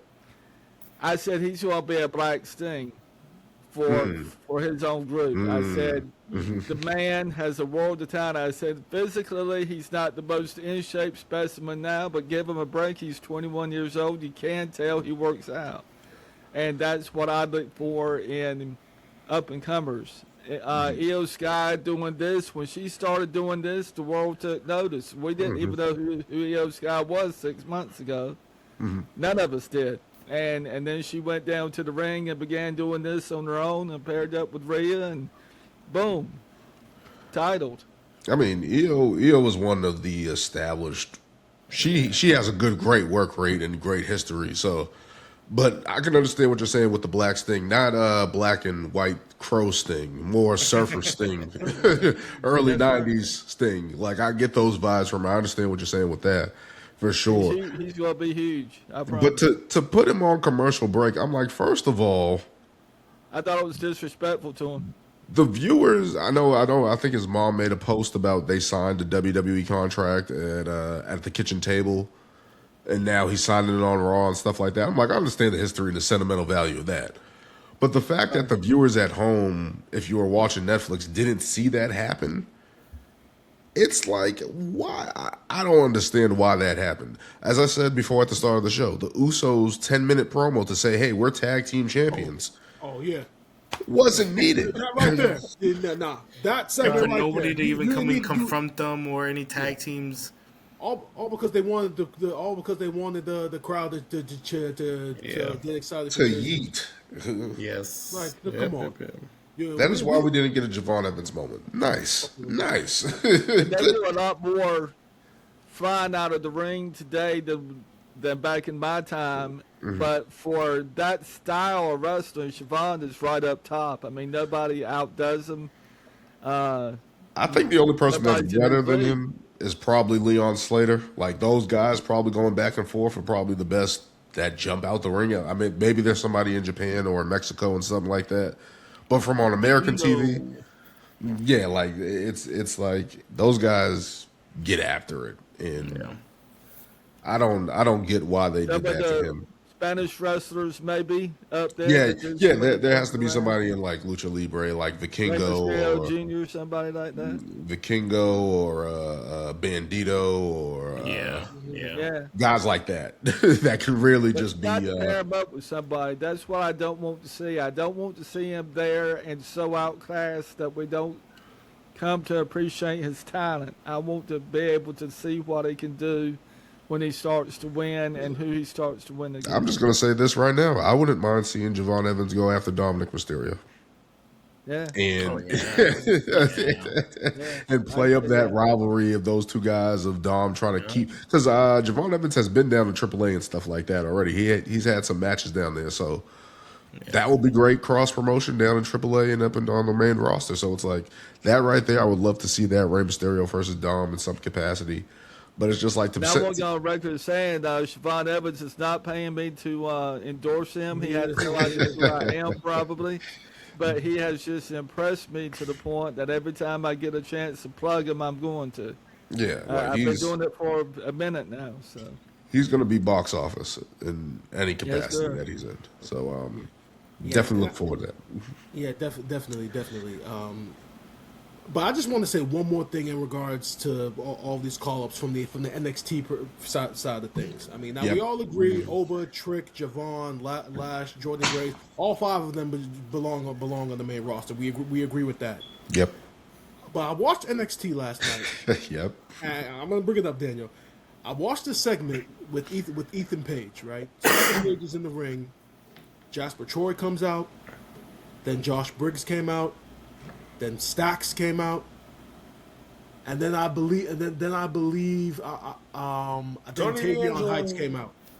All right, those four guys, along with Ethan Page and Ricky Saints, that's your men's division right now. Without Trick, Oba, and Javon, NXT is in trouble right now. Clearly, you just took three of your top five guys, put them on the main roster where they belong. But now Ricky Saints NXT is actually gutted. pointed that out. Yeah. I mean, he said in the absence of everybody. Yeah, NXT is gutted right now, and I know they did a little segment at the end of the show Yep. with all the Evolve people saying that like, okay, some of you guys are gonna get moved up, but as of right now, I mean, you take away Ethan Page and Ricky Saints, I mean, their men's division is garbage. I'm sorry. I don't know. It's This time is for the Joe Hendry. I like Ricky, but And Lewis, and that's why Joe Hendry needs to stay in NXT. He hasn't Yeah. even come to the main roster yet, just for that reason alone, because they need his star power on NXT. I don't know. We've seen this in the past where they called up a lot of guys from NXT. Back in the day, they didn't do anything with them. They kind of buried them or whatever the case may be. But they took the talent away from NXT and gutted it like a fish. And NXT was kind of sitting there for a little bit, like, all right, let's scramble. Back in the day, you had those people that stepped up. Now it's like, I don't know. Ethan Page, obviously, Ricky Saints, obviously, but now Ricky Saints was gunning after Oba. Oba left. So it's like, obviously there's going to be a tournament of some sort. There has to crown be. new There has champion. to be There has to be. There has to Ethan be a Page highlight needs to be tournament. world- That's where you're needs to gonna be see NXT the champion. next future stars. Like they gotta show out. Yeah. Where's what's his name? Randy Orton's son. Oh yeah, Evan Miles Bourne? Bourne. Miles Bourne. The fact that you reference him as Randy Orton's son goes to show you that he's not going to have any upside. Well, that's Again, the thing. dude, I know his last name obviously isn't Orton. I just kind of I know it's. Yeah, I don't watch Again, NXT as much to know all their And the names. thing is, I don't understand. I don't understand Miles Bourne sometimes. It's like, yo, dude, you do realize that looking like Randy Orton is gonna fuck you over in the future, right? You know that, right? Who's You're the not gonna get guy- any opportunity because you're always gonna be compared to him. Yeah. Change your attire, do something. Yeah. Be looking like Randy Orton is not gonna get it done for you because you're not fucking Randy Orton. Like, bro, I don't understand what he's thinking. Who's the guy that used to look like Batista from NXT? Mason Ryan. Yeah, that guy. Yeah. He used to look a big- exactly like Batista, and everyone was like, he looks like Batista. And I'm like, this is not going to, he's never going to survive. Miles Bourne does have a little bit more talent. Mason Ryan didn't do He's shit. Randy Orton's son, but he is yet to go out as that. I think that's commendable. I think he needs Get there on his to, own merit. he just needs a rub of some sort. Why needs is a somebody change. not in his ear though, telling him though that looking exactly like Randy Orton is only gonna hurt him in the end? Why would they not tell him you got to be unique, you got to be your own personality, you got to be your own person, you got to look different, you got to be different. If you're looking like this Randy Orton, the first thing. You want to know what he has to do? Randy Orton, like you said, Randy Orton's son. You want to know what he needs to do? Switch to trunks. Switch to the pants. Something, bro. Switch to the pants. Get a different. You already And got the wrestle in tattoos, some you got Air the Forces. gear, like, And especially in something. NXT, I think NXT will be good for him. Hopefully, they realize it now with all the people getting called up that they got to change some things in terms of people's presentation and how they look. Because what Brian was saying with that Ethan Page, I guess you could call it summit or the pillars of NXT, if you want to call it. It was looking I got very girl watching grim. NXT on the spotlight, so I said everything's going to be coming from NXT, Joe. But you know what's crazy? Is that who's been there the longest, who's still there, is freaking Tony D'Angelo. And I don't care about him. I mean, Brian can probably attest to it, but now he's changing his gimmick. He's not like the Dawn anymore and whatever. Yeah, but here's the thing. They've been so inconsistent with it. But I will say this about Ricky Saints. He's randomly appearing. Yeah. I don't think Saints is going to be there a year from now. I think he's going to get picked up. I think he's starting to get that good. for He's sure. starting to fine tune it. It's not his fault they gave him an lousy role to play. And I didn't like his promo, but I think he's going to get called up. He's better than that, Oh, than what yeah. he showed. But I think, what was I going to say? I lost my train of thought. But I think they got to figure out something to do with NXT. And I don't know if it's just going to be call-ups from Evolve or something like that, or they're going to try to find somebody from there.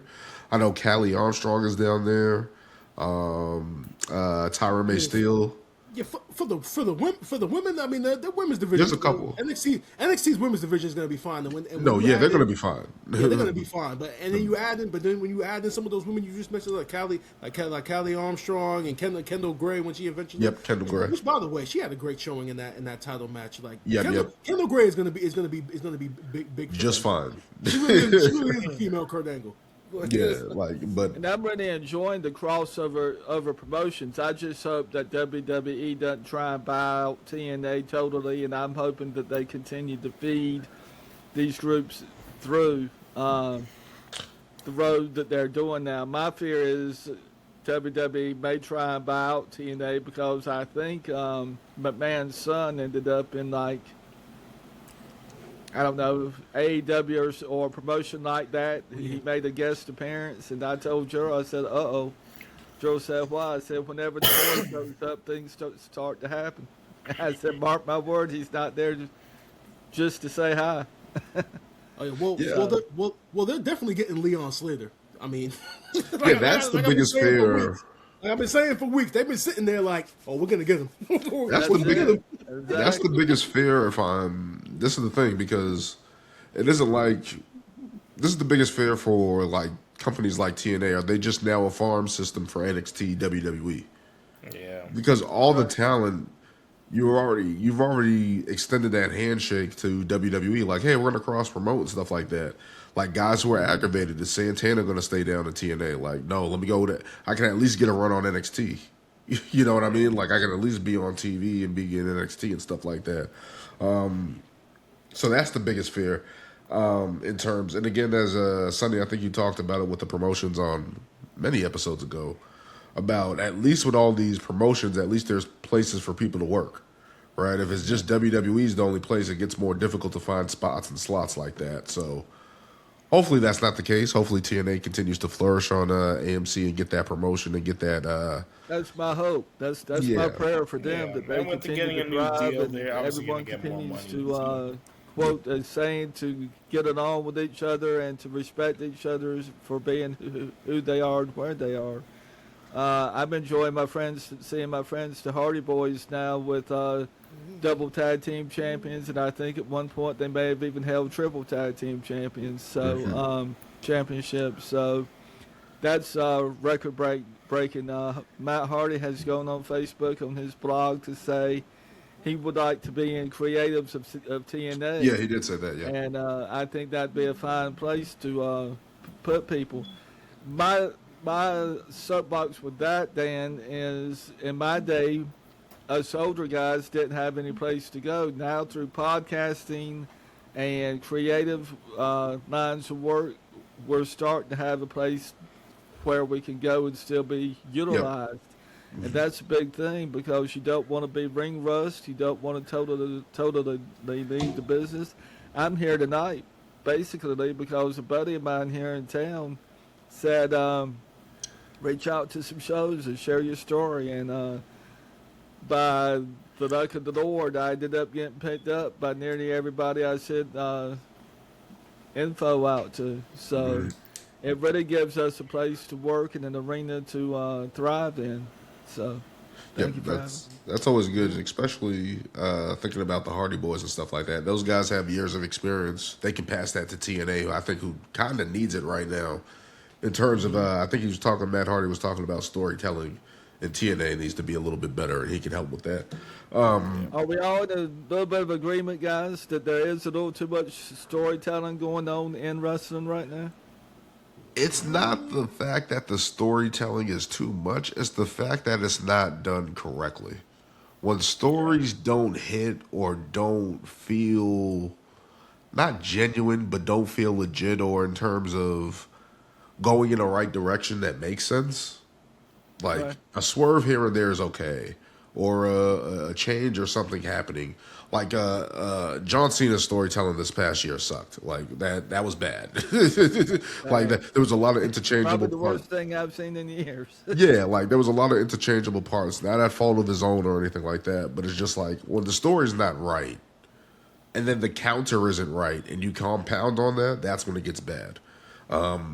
So I think the storytelling is fine, Because then if you don't have the storytelling, then you're just like another fight promotion like UFC or boxing, right? Like it's just two guys fighting and stuff where like wrestling is entertainment. Wrestling is in the form of a showcase more of, right, in terms of performance and stuff like that. So when you get that aspect of it, it's like you kind of need the storytelling. So that's how you get Y'all more. got to understand and appreciate. I came up from NWA and NWA Georgia ranks, so we didn't have a ton of storytelling. We had Yeah. ringside interviews, and we had walk out in front of Bob Caudle and talk to him a few minutes, but there wasn't a whole, I don't know, hours, Brian, of a 3-hour show. Presentation, yeah. It was more try and knock your man out type thing rather than Yeah, like a lot of storytelling. So yeah, it's just different. I think the time period is just different, but again, I think the stories are fine as long as we're getting a direction of where these wrestlers are going rather than stagnating, like we're seeing with the mid-card titles with the women. Like, where are we going with this? Like, I don't know what story you're telling. I don't know what the finish is. I don't have any idea of anything that's what's the positive out of this, what we're getting. sounds So I like think that's the NXT. But anyway, yeah. So, but let's keep moving on here. One major prediction for 2026 in wrestling. I'll go first. I'll get this out of the way. I think Sami Zayn at some point is going to win the world title. I know that's a long shot, especially with the top of the card. He's not in the WrestleMania 42 poster at all. You know what I mean? that's Like hard it's, to it's go tough. with that. But I feel like that showcase with the U.S. title, that open challenge, he kind of reinstituted that. I feel like the fans are going to ultimately be behind him. I'm hoping that a Kevin Owens return doesn't deter that, and they start their rivalry again or something like that. But I just feel like it's his year. At some point, he's going to win the title. I don't know if it's going to be at WrestleMania like I projected, or like he's going to win the Rumble and stuff like that. But I think at some time over the course of the year that he's going to win the WWE Championship at some point, hopefully. Like I stated on Wrestling Spotlight TV, I feel like this is going to be the year that we finally get the Cody Rhodes heel turn. I feel as though that it's going to happen because of the influence of this gentleman right here behind me. My prediction is that for the year is that Roman Reigns is going to win the Royal Rumble to set up Cody and Roman 3 at WrestleMania. And within the midst of that main event match, this gentleman right here behind me is gonna come out, making everybody believe he's gonna help Roman, and then in actuality he helps Cody, and then that sets up Rock and Roman Reigns. He's got to complete the story. We never had an outcome. Why then are we you gotta- guys pushing unfinished stories? Why? I said this before. I don't want to see The Rock again. Like, he missed his opportunity. I don't want to see him again. I'm man. just I don't thinking wanna about see the him fact involved. I that we got don't, Mania Dan, and but Saudi it's Arabia. inevitable at this point that he come out and finish the Oh deal. man. My The board wants him prediction. at Saudi Arabia. I mean, he's on the board. The board wants him at WrestleMania in Saudi Arabia. He has This is how so we- what you guys are saying? He has a first class ticket to Saudi Arabia for WrestleMania 42. Probably. Got it. Probably They, so. bro, they paid I over don't 9 think we're figures for done that with show. him. They're gonna want The Rock on that show. No, I'm all set. Yeah, probably. My prediction for this year, I'm trying to remember what I said recently, but my gut feeling right now is, I want to say by the end of the year.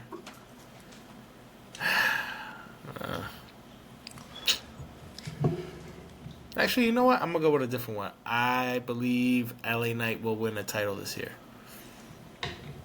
Okay, so when you say a title, that means it has to be a world title. Yeah, a world title. A world title. Okay. Yeah, nah. So A world title. because as great as it was for him when he won the I think it was the U.S. title against Logan Paul, we're at the stage now with him where it's like, okay, it's either world title or bust. I was my original prediction was gonna say Obafemi, but I think With everything going on right now, I don't think they'll skyrocket him that quick to a world title. I think there's other people that could use a world title run, and I think LA Knight's definitely one of them. Like he can't. If Jey Uso can get a title run, I think LA Knight can get one. So that's where I'm at. Prediction for 2026, Sonny? Well, I'm about to get booed off the platform. So we learned recently that up until the end of 2023, Vince McMahon had not a say, but the final say in the creative role in WWE with all that happened during each and every card. TKO is saying that they may sell WWE again this year at some point to someone else. I'm thinking that person could be Vince McMahon. Why do I believe that? Because McMahon started the WWF from his dad, and unless you drive a stake through his chest and he's pronounced dead, I think McMahon will always have his big toe in the door at the WWE. I don't think it's a far-fetched idea to rule him slam out of the picture. I've watched the man for years. I don't know how possible it is for him to buy it back at this point. But I think until he dies, McMahon will always have some say in what goes on in WWE more than the average fan thinks. Because, I mean, they mortgaged their house to get it off the ground years ago and for the WrestleMania show. So, I mean, for them to go there and for him to still be going today, it's also been said that McMahon has been quoted as saying he doesn't want to buy it back. But I think he'll forever be there in some form and capacity other than what the average fan thinks. Not putting anyone down. I think it's in his blood. Let me see. What do I look up? Does he have the capital? That's my only thing. That's the one thing I think that's going to stop it. Because He's got $1 billion. I mean, he does, but it's just like dude's a billionaire. Yeah, like his net respect. His net worth is $3.5 billion. So he has a third of the money on his own if he wanted to. To find the financial backers is the problem. Do I think he can buy a share and get back in? I think that's more the route. To actually own WWE, I don't know if he's going to. No one's can own Dan, guys. Yeah, I don't know if he's going to be able to buy the entire WWE entirely. That would be wild if he does that. But yeah, I just don't. I don't want Vince McMahon back. I was hoping with this whole Triple H thing being in power, then TKO came in out of nowhere. I'm hoping that they get back in line of doing the right thing, but it doesn't look like that in terms of the pricing, in terms of just the way big business works. H, I think he's done grand. I just don't trust the old man. Yeah, don't trust the old man. That's the main thing. So we just got to figure. Hopefully that doesn't happen, but there's a possibility. Never say never. Is he healthy enough to return at this point? I mean, heck, no one's seen him since 23. So I mean, anything can be going on. If anybody's crazy enough to try to do it, it's going to be Vince, right? Like Vince is going to try to figure out a way to get back in. I've been hearing stuff that Vince wanted to start his own wrestling promotion, but I don't know if he's going to go that route because it's like WWE. That's his baby. Like, that's his, to try to recreate something at this stage of his life, it's like, that's a big ask. But we'll see what happens. Did you guys want to touch on AEW? We can. Louis, you want to take the lead on this? I don't have. Sorry, guys. I don't have my disclaimer on this new setup. So I'll just AEW notes. I'll let you guys go, and I won't kill you guys this time for talking about AEW. I don't care. I just wanted to talk about World's End a little bit, not neglect AEW like Dan likes to every every time we do a show. But I thought World's End was great, just in terms of the world title picture, MJF coming back, Swerve coming out to that amazing Green Lantern entrance. Everybody looking great. Was a very good look. Very, very good look. I hope he gets picked up in that Lantern show. But MJF winning the title, I thought was great. He hasn't had the title in a very long time. To be in there with Samoa Joe, Hangman, Swerve, and him coming out on top as he didn't pull it off in the most dastardly heelish way, but he still, was able to, set things up where he was able to, get the pin and come out on top. And it's crazy to think, and I've been watching interviews, that he's literally still under 30 and he's a 2-time AEW World Champion. So it's crazy how young he still is, and 2, how long he's been in AEW and the type of star he's become. Also following World's End, I wanted to also highlight Willow winning the TBS championship, which I didn't think was going to happen at all, because I thought Mercedes was going to hold that title on for ever and ever and ever. Daniel, just to let you know, that's 9 now. She's down to 9. Yep. And it's not hurting her at all. This is the booking that you got. It's happening exactly the way we said it was going to happen. She was going to eventually the losing each title was going to be the beginning, because she had a promo segment on Dynamite that I saw. Apparently, Willow had a championship celebration, and then she came into the ring with a white veil on in mourning over losing the TBS She's title. going the New Day route. So literally, everything that we said was going to happen about her, how they were going to book her losing all of these titles eventually, is exactly. But you know what this is. You know what losing all these titles is going to lead to? It's going to lead to winning the AEW Women's World Title. I will say this: they did a great justice of her dropping the title to Willow, because everyone loves Willow. Yes. So that's a win. I will give that to them, because Willow Nightingale is one of the most bright spots outside of Tony Storm and outside of a couple others and stuff like that. Willow is just a bright spot for AEW, and I'm glad they showcased her over the past year. So that's a win for them. I will give them that. But if the plan is for her to lose all these titles, to me still, it's just like, do we care? Again, do we care? Again, Yes, we do. losing to Willow is awesome. I give that I'll give that a go. But outside of that, what other belts does she have? I mean, realistically, after losing the TBS title was the most important one out of the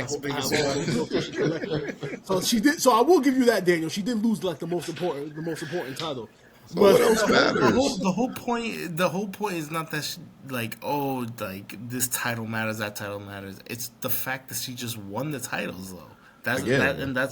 That's what's carrying it. It's not that we care about this promotion, that promotion, that. Obviously, yes, they're all smaller promotions from different regions in the world, but that's also what makes her so impressive, is the fact that she's the only one going to these other promotions and still winning their titles.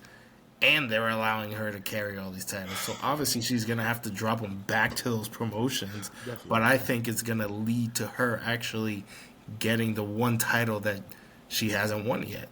I still think they messed up by not having her win in Dallas. I'm going to say that. I still feel like she should have won in Dallas. But... And I will say, to go back to MJF winning the world title, I think I've been stating all of last year that they needed to put the world title back on him, because Dynamite as a show, the vibe was, it's just 10 times as better when MJF is champion. And literally these last 2 episodes of Dynamite, these last couple of episodes of Dynamite since he's been world champion, like I said, the vibe, the whole vibe of the whole entire show has been 100 times better because MJF is champion. Now I know some people will critique him and say, "Oh, his character is getting stale. It's the same old shit." Bro, he's the only legitimate. He's like the only legitimate heel on that show now. I thought it was John Moxley, but as a result of World's End, now apparently Moxley is a babyface now, because he won the Continental Classic, and the crowd was cheering for him for the entire show. He had a great match with Kyle Fletcher. Then got to the finals, had another good match with Kazuchika Okada, and the crowd got behind him. Now I don't know how they look. I don't know if it's a whole Death Riders thing. It's more so just Moxley, but they're loving John Moxley now. So MJF is perfect because he is the ultimate heel. You could say that a lot of this stuff is a lot of his verbiage and everything is repetitive, but his delivery is always on point, and he's a breath of fresh air right now on that program. And I think it's also been great they've kept him away from the world title for as long as it did because they elevated so many other people. Because he did have a lengthy title run the last time he had it.